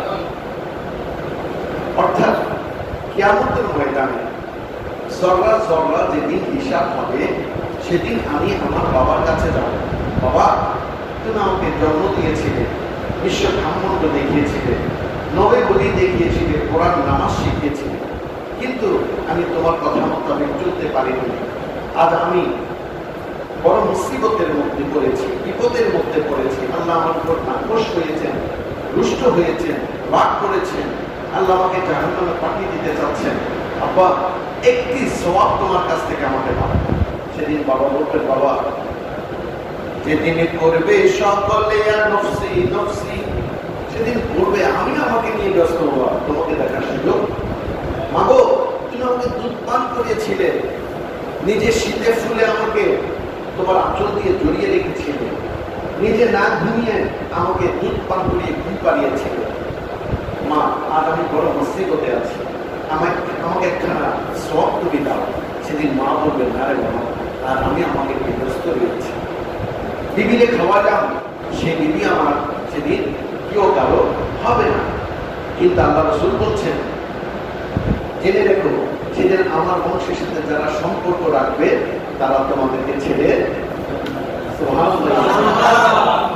আরেক হাদিসের মধ্যে আল্লাহ রাসূল স্পষ্ট ঘোষণা করছেন, আমি তোমাদের জন্য দুটি ভারী বস্তু রেখে যাচ্ছি। এই হাদিসটা মশহুর, সেটাকেও বিনষ্ট করার জন্য অনেক চেষ্টা করে যাচ্ছে। আল্লাহ রাসূলের হাদিসটা হচ্ছে, দুটি ভারী বস্তু আমি তোমাদের জন্য রেখে যাচ্ছি। একটি হচ্ছে কোরআনুল কারীম, আরেকটা হচ্ছে ইত্তিরাতি আহলে বাইতে রাসূল করিম সাল্লাল্লাহু আলাইহি ওয়াসাল্লাম। ইত্তিরাতি আহলে বাইতে রাসূল করিম সাল্লাল্লাহু আলাইহি ওয়াসাল্লাম। তখন এই দীর্ঘ 1450 বছর তারা আরেকখানা হাদিস সেখানে ঢুকিয়ে দিয়েছেন, কোরআন ও হাদিস ও সুন্নাহ বলে। আল্লাহ রাসূল কিন্তু বিজয় হতে বলেছে ইত্তিরাতি আহলে বাইতে রাসূল, তারা দুজন এক অপরের সম্পরিপূরক। কোরআনের যে সম্মান, যে মর্যাদা, আমার আহলে বাইত আলী, ফাতেমা, হাসান, হুসাইনের একই সম্মান, একই মর্যাদা। সুবহানাল্লাহ। ইয়া রাসূলুল্লাহ, তাদেরকে ভালোবাসতে আমাদের কি হবে? তোমাকে দাফন করিয়ে দিয়ে কবরস্থ করে শায়িত করে 40 কদম পর তোমাকে ফেলে সবাই চলে আসবে। এসে সবাই 4 দিনের জন্য ফাতিহার জন্য মহিষ কিনবে, গরু কিনবে, দাওয়াত করবে, তোমার কবরে আর কেউ যাবে না। কিন্তু জেনে রেখো সেদিন আমি এবং আমার আহলে বাইত তোমাদেরকে ছেড়ে যাব। কতটুকু পর্যন্ত যাবেন না? আল্লাহর হাবিব বলছেন, হাউজে কাউসার পর্যন্ত আমার আহলে বাইতকে যারা ভালোবাসবে তারা হাউজে কাউসার না পৌঁছা পর্যন্ত আমার আহলে বাইতের দামান থেকে তোমরা ছাড়া পাবে না।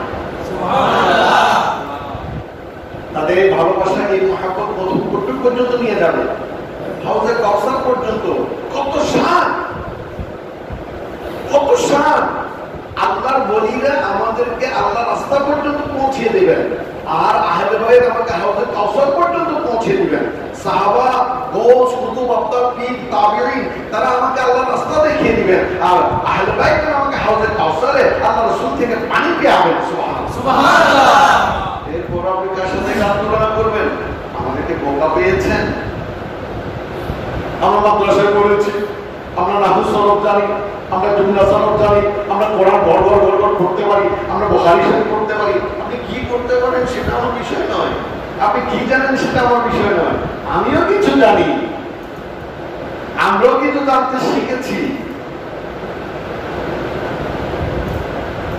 দাঁড়িয়ে খেলার যুগটা আমরাও পড়তে জানি।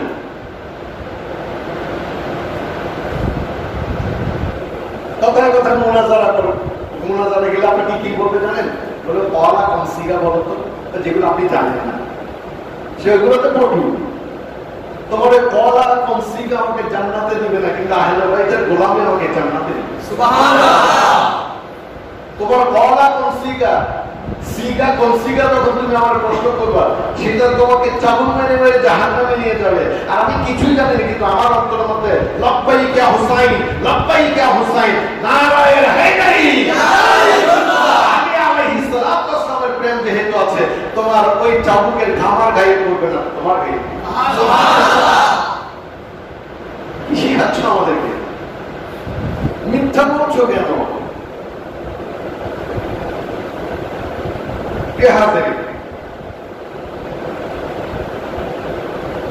আরেকখানা হাদিস ইমাম তাবরানী রাদিয়াল্লাহু তাআলা হযরত আব্দুল্লাহ ইবনে আব্বাস রাদিয়াল্লাহু তাআলা আনহুমার সূত্রে বর্ণনা করেন। তিনি বলেন, রাসূলুল্লাহ সাল্লাল্লাহু আলাইহি ওয়াসাল্লাম ইরশাদ করেন, কিয়ামতের দিন প্রত্যেক উপায় ও বংশীয় সম্পর্ক বিচ্ছিন্ন হয়ে যাবে, শুধু আমার উপায় বা আমার মুসলিরা এবং আমার বংশীয় সম্পর্ক ব্যতীত তারা কখনো বিচ্ছিন্ন হবে না। তাহলে দেখা যাচ্ছে তাদেরকে ভালোবাসলে লাভ আছে না নাই? আছে কিনা নাই?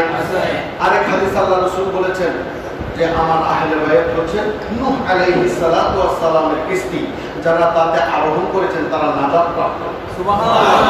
আর যারা তাতে আরোহণ করেনি তারা ডুবে পড়েছে। তাহলে দেখা যাচ্ছে আজকে আহলে বাইতের মাহফিল আসলে, 10 মুহররম আসলে টেনে টেনে 10,000 20,000 টাকা নিয়ে আমরা সত্য কথাকে গোপন রেখে মুসলিম বিনাকিলের সন্তানকে মেরে ফেলা হয়েছে, সেও কান্নার ভান করে, আমাকে কান্না করে।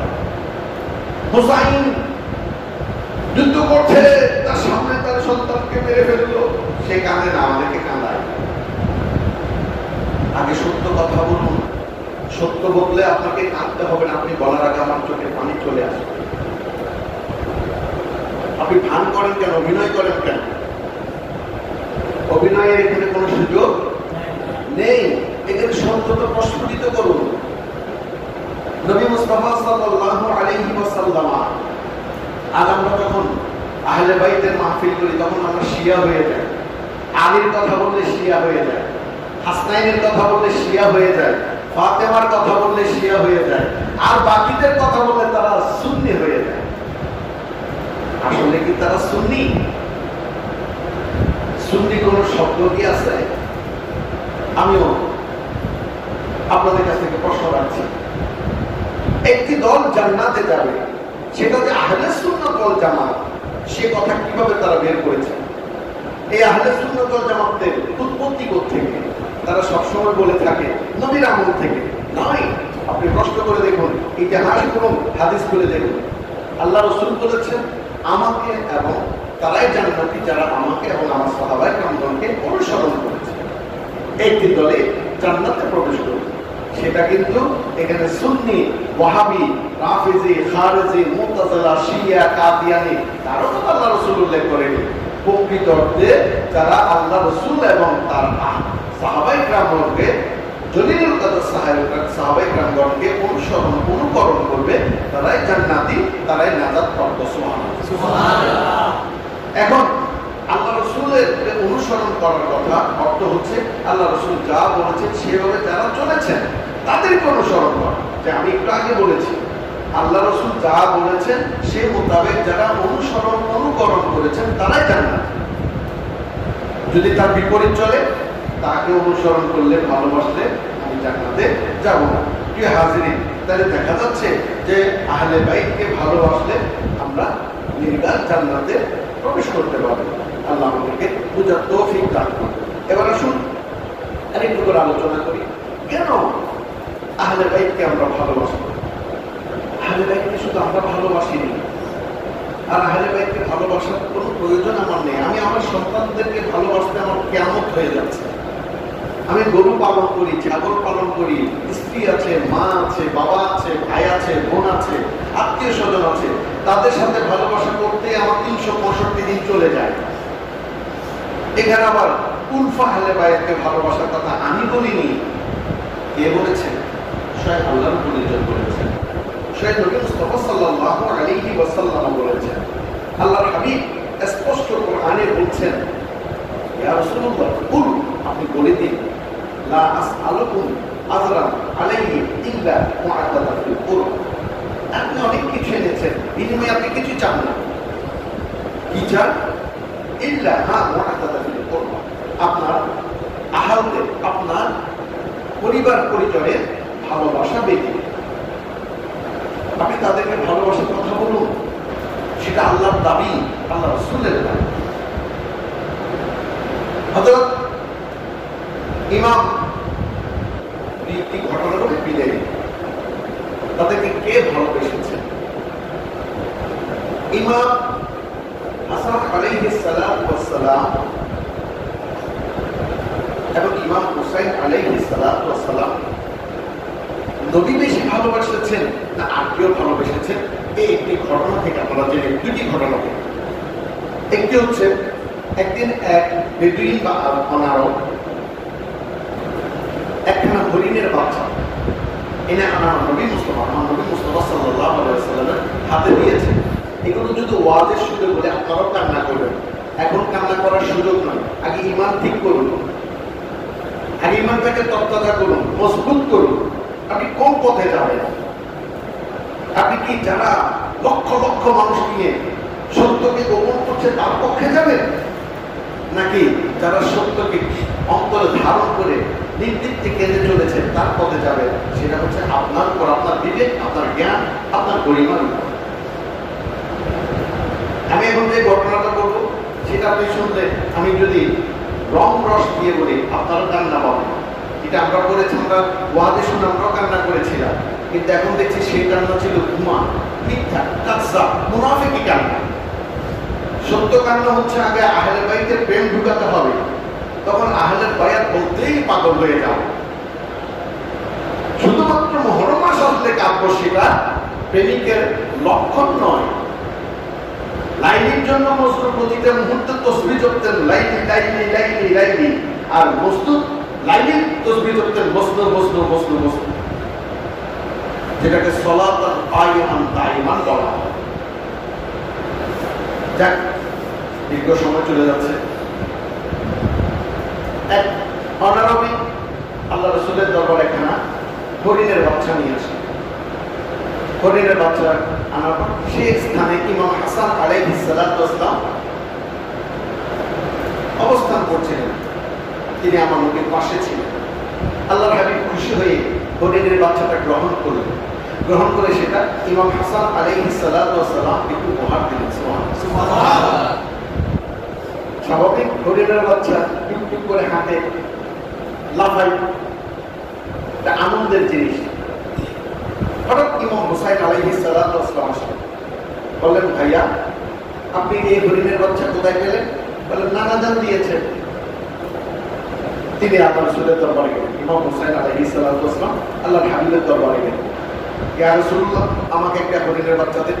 বললেন, না ভাই গো, আমি হরিণের বাচ্চা কোথায় পাবো? একটা মাত্র হরিণের বাচ্চা একজনই এনেছেন, আমি সেটা হাসানকে দিয়েছি। আপনার জন্য আমি আবার কোথায় পাই? না, তিনি জেদ ধরেছেন, আমাকে হরিণের বাচ্চা দিতে হবে।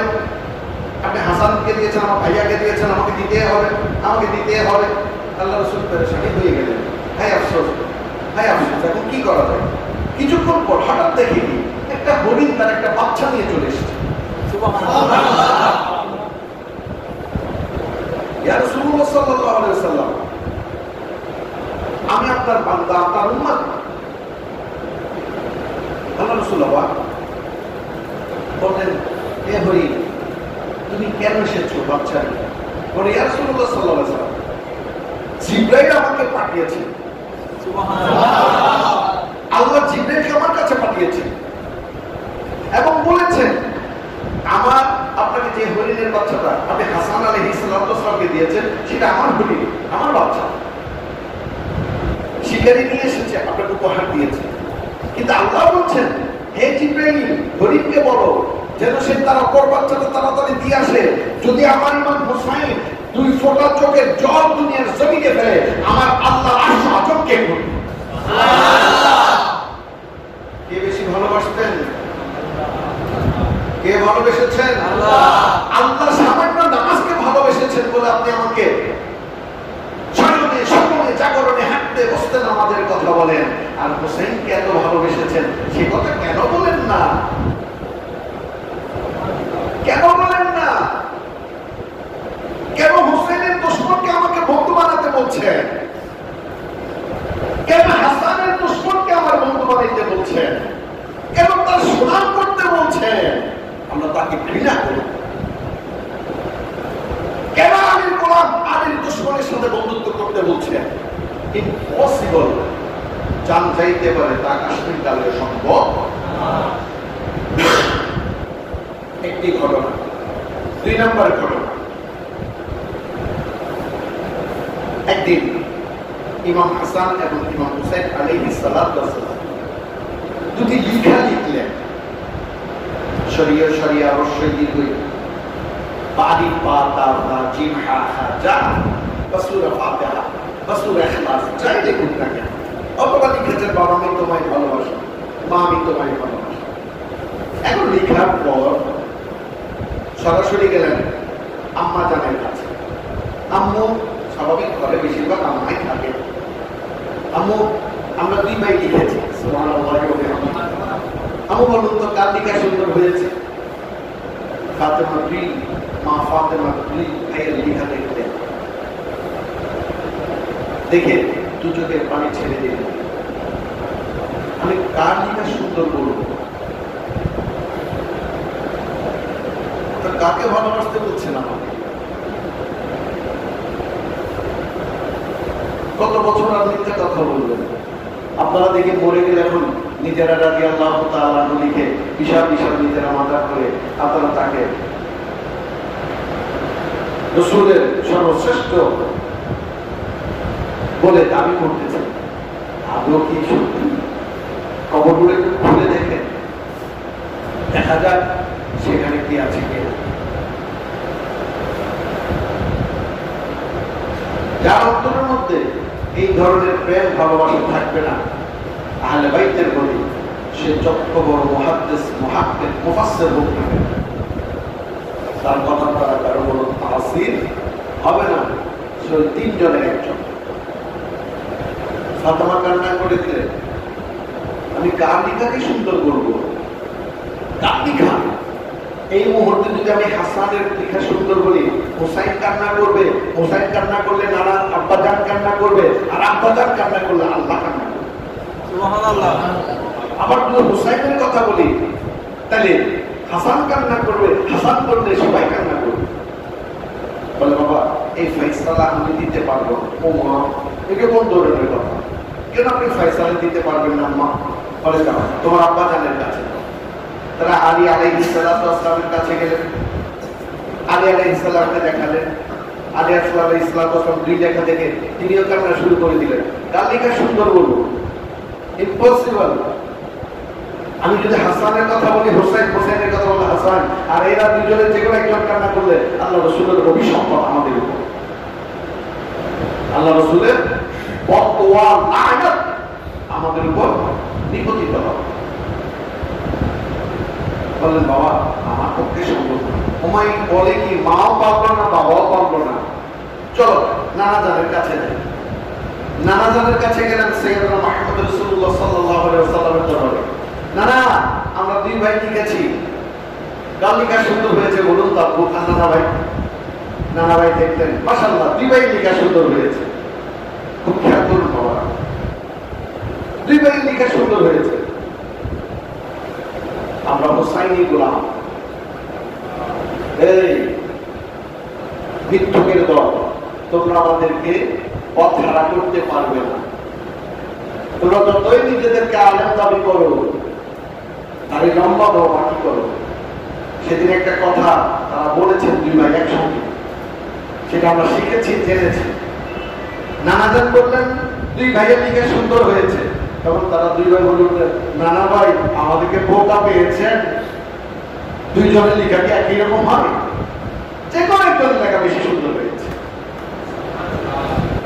সেদিন আমরা শিক্ষা পেয়েছি দুটো যুদ্ধ কখনো হক হইতে পারে না, একটা হক হবে আর একটা না হকে থাকবে।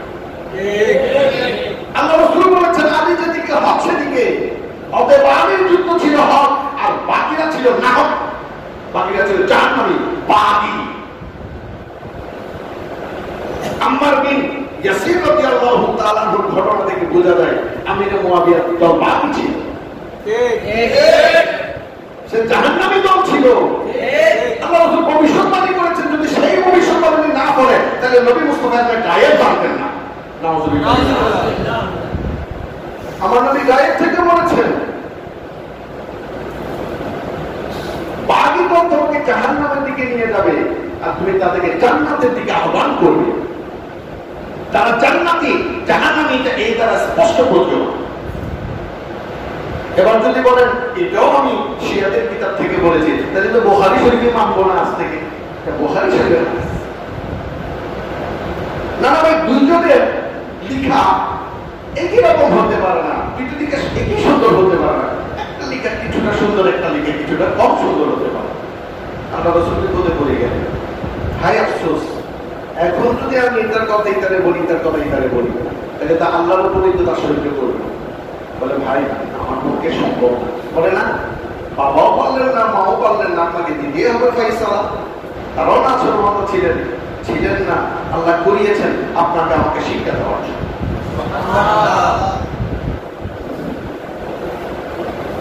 আল্লাহ রাসূল চুপ হয়ে গেলেন, দু চোখের পানি ছেড়ে দিলেন, পেরেশান হয়ে গেলেন। তখন আল্লাহ দিকে তাকালেন, আল্লাহ জিবরিল আমিনকে বললেন, যাও একটা ফল বা একটা আপেল নিয়ে যাও।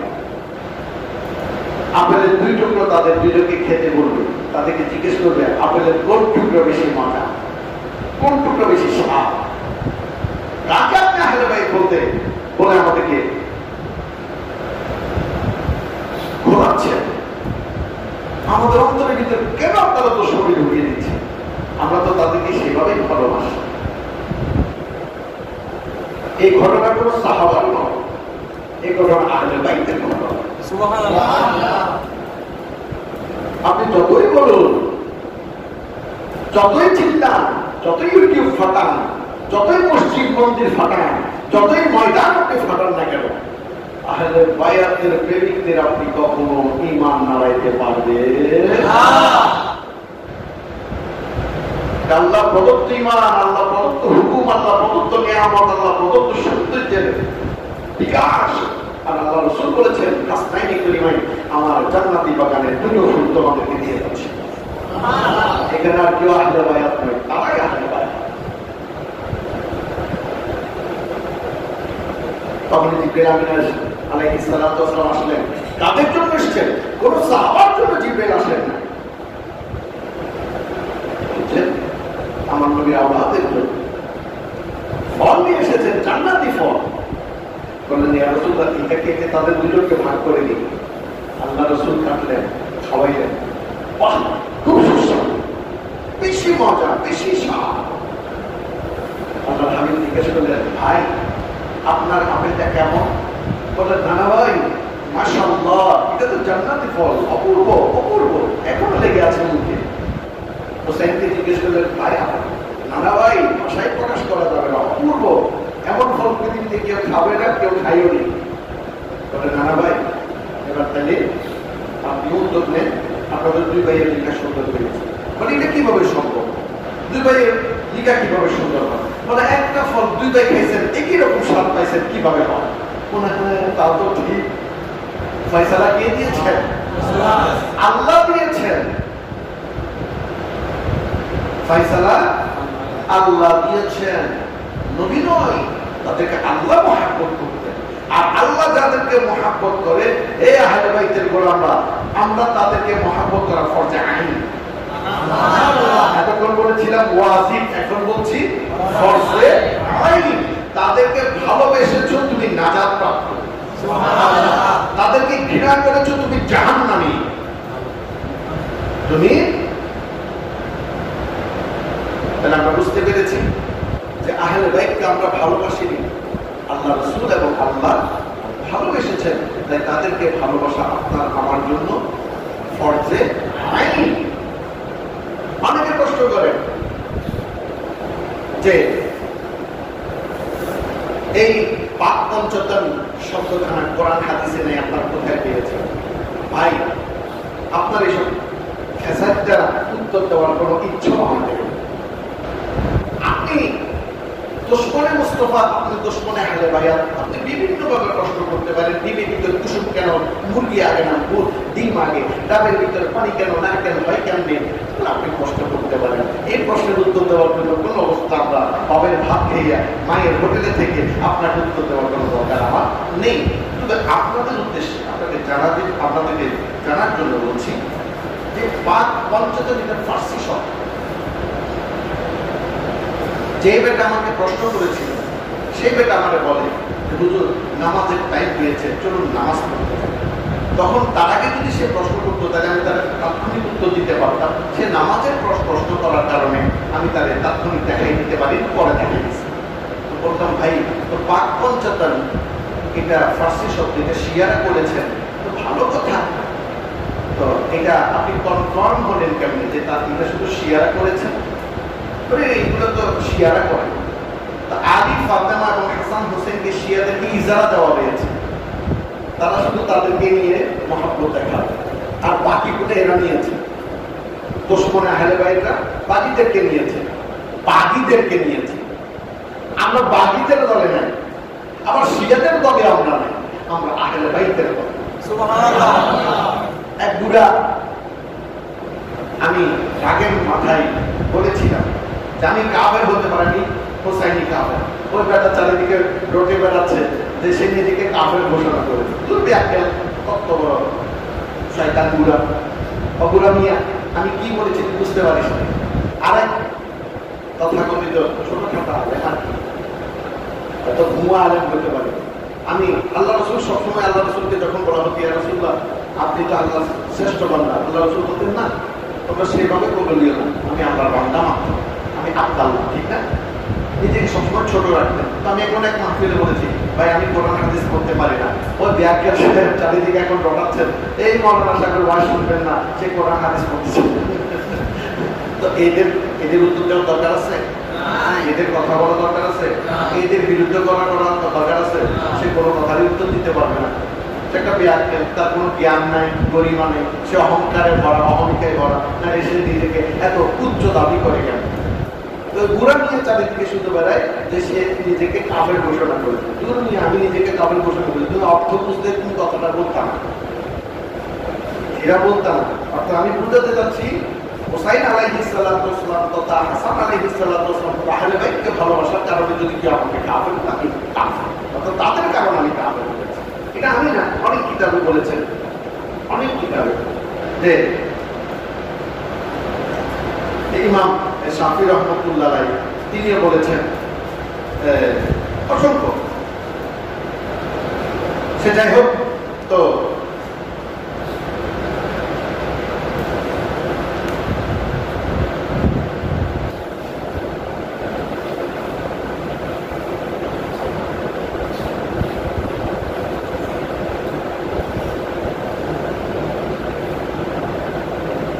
আহলে বাইত রাসূল করিম সাল্লাল্লাহু আলাইহি ওয়াসাল্লামকে ভালোবাসার কারণে এটা কুফরি নয়, এটা হচ্ছে প্রকৃত ইসলাম থেকে এসেছে।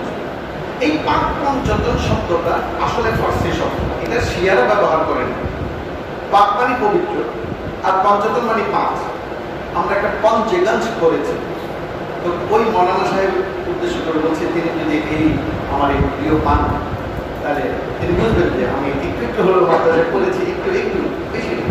আমি এখন আলিফে পড়তে জানি না অবশ্য। তো পঞ্চেগাঞ্জ নামক একটা নাম কিতাব আমি পড়েছি সোবহানি আলী মাদ্রাসায়, যখন ওখানে ঝাড়ু দিতাম, মোছামুছি করতাম তখন। তো পঞ্চ মানে পাঁচ, পঞ্চ মানে পবিত্র, পাঁচজন ব্যক্তি, এটা ফার্সি। ঠিক রোজা যেমন ফার্সি শব্দ, তো তুমি রোজা ব্যবহার করো, তো রোজাও তো শিয়াতে। তুমি আজ থেকে আর রোজা বলবো না, তুমি শ্রম এসেছে, শ্রমের চাঁদ উঠেছে। তুমি বলবা সালাত এসেছে, সালাতের আযান হচ্ছে, আসুন সালাতে আসুন, সালাতে আসুন। তুমি তো সেটা বলো না, তুমি তো বলো নামাজ পড়তে আসো। এই ইতিহাসটা আমি আপনাদেরকে বলেছি। ইতিহাসটা বলেছিলেন এইভাবে যে কোরআন সর্বপ্রথম তাফসীর হয়েছে আসলে ফার্সির উপর। এখনো অসংখ্য কিতাব ফার্সি ভাষায় রয়েছে। এই ফার্সি থেকে আরবি করা হচ্ছে, আবার আরবি থেকে উর্দু করা হচ্ছে, উর্দু থেকে বাংলা করা হচ্ছে, আবার উর্দু থেকে ইংরেজি করা হচ্ছে। এভাবে আমরা পাচ্ছি, এভাবে স্টেপ বাই স্টেপ এসেছে। যেভাবে আল্লাহ রাসূলের হুকুম সাহাবা, সাহাবা থেকে তাবেঈন, তবে তাবেঈন, এভাবে আস্তে আস্তে আজকে আধুনিক যুগ পর্যন্ত এসেছে। এই পাক পঞ্চতন বললে যে শিয়া হয়ে যাবে, নারায়ে হায়দারি বললে শিয়া হয়ে যাবে, আর যারা নারায়ে হায়দারি না বলেন তাদেরকে মুনাফিক বলা, তাদেরকে কি বলা? মুনাফিক বলা। আর এসব বিষয়ে আপনাদের উদ্দেশ্যে বলছি, আলী এবং আলীর দুশমনের মহব্বত একসঙ্গে রাখবেন। আপনি পীর নয়, আপনি ভণ্ড। আপনি ভণ্ড। রাদিয়াল্লাহু তাআলা আনহু শব্দটি একটু সহজ নয়। যার উপর আল্লাহ রাজি, এখানে তো আল্লাহ রাজি না হওয়ার কথা এতক্ষণ আমরা আলোচনা করেছি। আহলে বাইতের সাথে বিয়াদবি করলে নবী নারাজ, নবী নারাজ হলে আল্লাহ নারাজ। আর যার উপর আল্লাহ নারাজ, তিনি আবার রাদিয়াল্লাহু তাআলা আনহু হন কেমনে? তিনি কিভাবে আল্লাহ রাদিয়াল্লাহু তাআলা আনহু? এটা হচ্ছে সূরা আল বায়িনা। ও আমরা তো আবার আরবি পড়তে জানি না, ওই মৌলানা সাহেবকে ডেকে নিয়েছে। সূরা আল-বাইনের শেষ দুই অংশ, রাদিয়াল্লাহু আনহু ওয়া রাদু আনহু যালিকা লিমান খাশিয়া রাব্বাহ। তাদের উপর আমি আল্লাহ রাজি, তারা আমার উপর রাজি। কাদের উপর? যার উপর নবী রাজি, নবী যার উপর রাজি, তিনি হচ্ছেন কি রাদিয়াল্লাহু তাআলা। এটা তো স্পষ্ট প্রমাণ হয়ে যায় খাইবরের যুদ্ধে।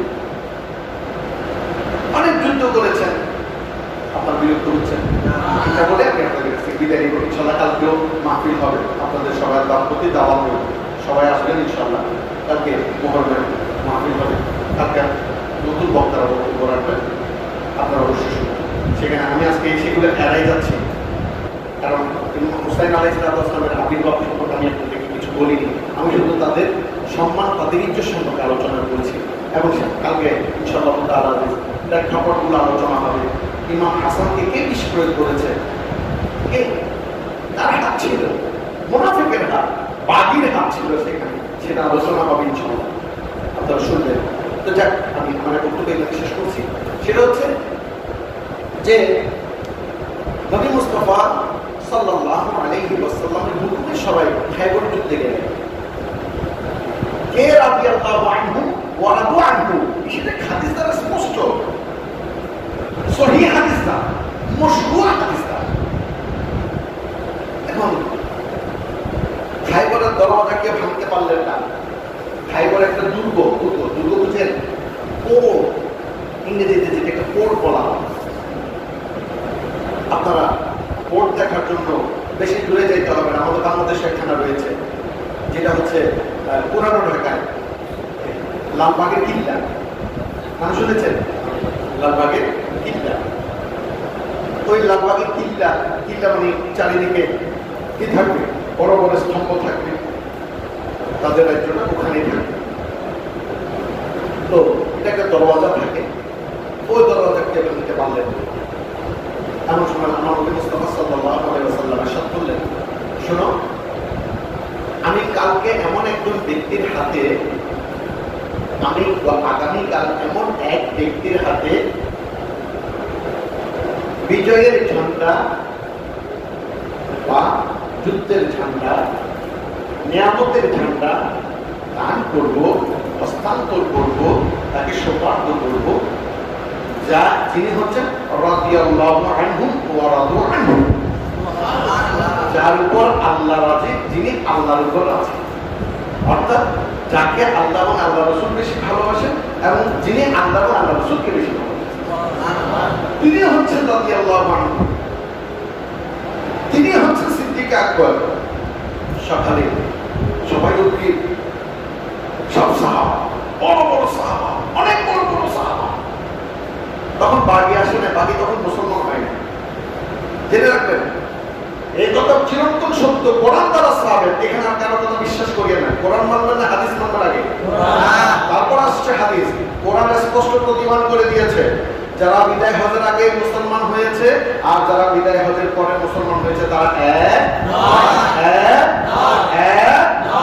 যারা বিদায় হজের আগে সাহাবা তারা জলিলুল কদর, আর বিদায় হজের পরে সাহাবা তারা বিদায় হজের আগ পর্যন্ত যা করেছে বিদায় হজের পরেও তা করেছে। তারা তখনই তেমন ছিল, রব যেমন ছিল তেমনই ছিল, কারণ তারা মাত্র অল্প দিন নবীর সোহবত নিয়েছেন, মাত্র অল্প দিন, ফিউ ডেজ। মুনাফিকরা আসে নাই। তখন সাহাবারা সবাই লাইন ধরে দাঁড়ালেন, আল্লাহ রাসূল সবাই দিকে তাকালেন।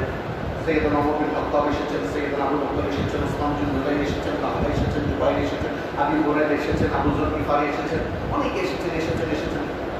বলে এই যে বাবা আলী কই? বলে ইয়া রাসূলুল্লাহ, আলীর তো অসুখ, আলী অসুখ, তার চোখ ওলা উঠেছে। আমরা চোখ লাল হলে চোখ উঠেছে বলি না, ওলা উঠেছে। এটা আল্লাহর নিয়ামত, মনে রাখবেন। ওলা আল্লাহর নিয়ামত, আরেকদিন বলবো সেই বিষয়ে, একটা হাদিস শরীফ আছে। তখন বললেন তাকে নিয়ে আসুন। তার চোখ ওলা উঠেছে, সে চোখের যন্ত্রণে অস্থির। আমি বললাম তাকে নিয়ে আসুন। এসছে, আমি আসার পর রাসূল করিম সাল্লাল্লাহু আলাইহি ওয়াসাল্লাম বললেন, ইয়া রাসূলুল্লাহ, লাব্বাইক ইয়া রাসূলুল্লাহ, আমি খুব অসুস্থ, আমি চোখ খুলতে পারছি না, চোখ দিয়ে পানি ঝরছে, চোখ লাল হয়ে গেছে, চোখে ঝাপসা দেখছি, চোখ ব্যথা করছে। আল্লাহ রাসূলের কাছে আসে থুতু মোবারক লাগিয়ে দিলেন, সঙ্গে সঙ্গে তার ইয়ারামও তার ব্যায়ামও ভালো হয়ে গেল। সুবহানাল্লাহ। আল্লাহ হযরত আহমদ রাজা খান ফাজলে বেরলভী রাহমাতুল্লাহ আলাইহি সুন্দর বলেছেন, তিনি বলেছেন, আরশাদ হ্যাঁ মসনদে রিফাতে রাসূলুল্লাহ কি দেখনি হ্যাঁ হাশর মে ইজ্জতে রাসূলুল্লাহ কি। সব আল্লাহর ইজ্জতগুলো সব আল্লাহ রাসূলের মাধ্যমে দেখিয়েছিলাম। সুবহানাল্লাহ। ভালো হয়ে যাওয়ার পর তার হাতে ঝান্ডা দিলেন, তিনি খায়বার বিজয় করে নিয়েছেন। সুবহানাল্লাহ। তাহলে তো প্রমাণ হয়ে গেল রাদিয়াল্লাহু কে ওয়া রাদওয়ানহু কে, কার উপর আল্লাহ রাজি? কে হাজির। এই আলী, ফাতেমা, হাসান এবং হুসাইনের উপর আল্লাহ রাজি। তাদের নামাজ পড়তে হয়নি, তাদের জন্ম করতে হয়নি, তাদের কিছু করতে হয়নি। কেন আল্লাহ খুশি হয়েছেন সেটা আল্লাহকে প্রশ্ন করুন। কেন তাদেরকে সম্মানে ভূষিত করেছেন এই প্রশ্ন করুন। এবার আপনি তাদের মানলেন মুসলমান, না মানলে আপনি কাফের, যেহেতু আল্লাহ তাদেরকে ভালোবেসেছেন। তাদেরকে ভালোবাসলে আপনি ঈমানদার, ভালোবাসা না বাসলে আপনি মুনাফিক। তাদেরকে ভালোবাসলে আপনি ঈমানদার, ভালো না বাসলে আপনি বাগী বিদ্রোহী। তাদেরকে ভালোবাসলে আপনি জান্নাতি, ভালো না বাসলে আপনি জাহান্নামী। ভাই প্রিয় হাজিরিন, আজকে এই বছর আপনারা কান্নাকাটি করবেন না। আমি বলছি, কান্না আসলে কান্না দমিয়ে রাখেন। আমি কিছুদিন আগে, কিছুদিন বলতে বেশ কিছুদিন আগে এখানে বসে একটা বক্তব্য করে গেছিলাম বাংলাদেশ মাননীয় সরকারের প্রতি, যে আপনি ছোট বাচ্চাদের স্কুল খুলবেন না, 6 থেকে আপনি স্কুল খুলে দিন, মাদ্রাসা খুলে দিন, আপনি ইচ্ছে হলে কলেজ খুলে দিন, কিন্তু 1 থেকে আর নার্সারি থেকে 6 পর্যন্ত বাচ্চারা এখনো অবুঝ, বোধ শক্তি কম, তারা মাস্ক পরতে পরে স্কুলে যাইতে পারবে না। বলিনি সেটা, আমি ইউটিউবে ছাড়তে বলেছিলাম, ছেড়েছে কিনা জানি না। তারা স্কুলে বুঝতে পারবে না, সবার সাথে খেলবে, তারা দোকান থেকে সেখান থেকে খাইতে চেষ্টা করবে বা খাবে, ফলে ভাইরাস, করোনা ভাইরাস, কোভিড-19 এটা তাদের আক্রমণ করতে পারে। সেটা ছিল আমার ভালোবাসার বহিঃপ্রকাশ। কারণ আমার দুটো সন্তান লেখাপড়া করে, তারা এখনো অবুঝ, তারা বেশিক্ষণ মাস্ক পরে থাকতে পারবে না, তারা নিজেকে কন্ট্রোল করতে পারবে না। আমি যখন শুনি কোনো বাচ্চা মারা গিয়েছে, আমি যখন শুনি কোনো বাচ্চা পানিতে পড়েছে, কোনো বাচ্চা অ্যাক্সিডেন্ট হয়েছে, আমি প্রতিজ্ঞা করবো না, আমি আপনাদের সামনে সোল বা সালাদ কিছু করবো না। বিশ্বাস করুন, সঙ্গে সঙ্গে আমার বাচ্চা দুটো চেহারা আমার চোখের সামনে ভীষণ ভাই, আর যদি সেখানে আমার বাচ্চাকে আমি কি করতাম? আমি কোনো শপথ করে বলছি না, আপনি বিশ্বাস করুন আর নাই করুন। আমি পেপারে যখন দেখি বা কোনো ঘটনা যখন শুনি, অথবা আমার ইফতেখার ইসলাম বাবু, আব্দুল আজিজ, এদের মোবাইলে যখন ফেসবুকে দেখি শিশুর ভিডিও দেখো, বা দেখেছি পরকীয়া প্রেমে করে নিজের বউকে এবং বাচ্চাকে মেরে ফেলেছে, অথবা গাড়িতে করে অ্যাক্সিডেন্ট হয়েছে, বিশ্বাস করুন আমার এখানে কান্না পাই, প্রচন্ড কান্না পাই, বেশি কষ্ট পাই আমি তখন। সেটা আপনাকে কখনো বোঝাতে পারবো না। বিয়াদকে মাফ করবেন, ছোটবেলায় সিনেমা দেখেছি, এখনো মাঝে মধ্যে একটু কিছু ভালো সিনেমা দেখার চেষ্টা করি, তো তখন ভালো মতো সবাই দেখতাম। আমার সবচেয়ে ওইসব ভিলেন থেকে কাপুরুষ মনে হতো, যে ভিলেনগুলো নারীদের উপর অত্যাচার করে। এরা তেমন ভিলেন, মেয়েদের সাথে কেমন অত্যাচার করে, মেয়েরা তার বিরুদ্ধে দুর্বল, যুদ্ধ হয়, তবে শিয়ানে শিয়ানে যুদ্ধ হল। ঠিক আমাদের এই সফট কর্নার থেকে আমরা বুঝতে পারি যে আমাদের বাচ্চাদের আল্লাহ না করুক, তাদের কিছু হলে আমরা কি করব। আপনি চিন্তা করুন, নিজের চোখের সামনে ইমাম হুসাইন আলাইহিস সালাম এক এক করে নিজের পরিবার বর্গকে দিয়েছিলেন। সেটা আপনি নিজে হোসেন বলে, নিজের নায়ক বলে আপনি একটু খেয়াল করুন না। আপনার তো কান্না আসবে, কান্না করার জন্য নয়। আগে এই বছর আপনি ইমানকে মজবুত করুন, সত্য ইমানটাকে বেছে নিন। হয় আমাকে তালাক দিন, আহলে বাইতকে তালাক দিন, আমাদের অনুসরণ থেকে আপনি নিজেকে হেফাজত করুন, অথবা এমনভাবে আপনি আহলে বাইতের অনুসরণ করুন যে আপনাকে কোনো মৌলবি, কোনো মোল্লা, কোনো আলেম, কোনো পীর যেন আপনাকে টলারেট করতে না পারে, আপনাকে নড়াচড়া করতে না পারে।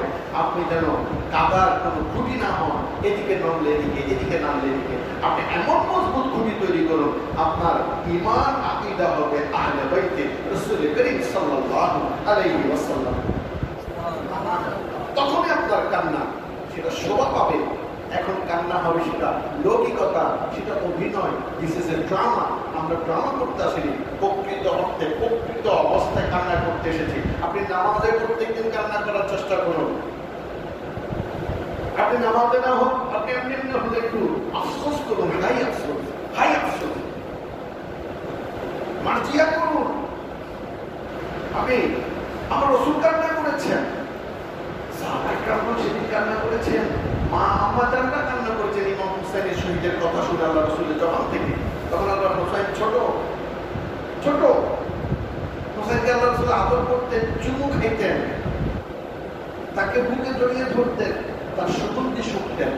সব হাদিস শুনতেন। তাই শুন, প্রকৃত মুসলমান দাবি করার আগে প্রকৃত ইমানটাকে মজবুত করি। ইমান মজবুত হলে আপনি প্রকৃত মুসলমানে পরিণত হবেন। এই আশা ব্যক্ত করে আপনাদের কাছ থেকে বিদায় নিচ্ছি। ওয়া মা তাওফীকি ইল্লা বিল্লাহ ওয়া মা আলাইনা ইল্লা আল বালাগুল মুবিন। আসসালামু আলাইকুম ওয়া রাহমাতুল্লাহি তাআলা ওয়া বারাকাতুহু।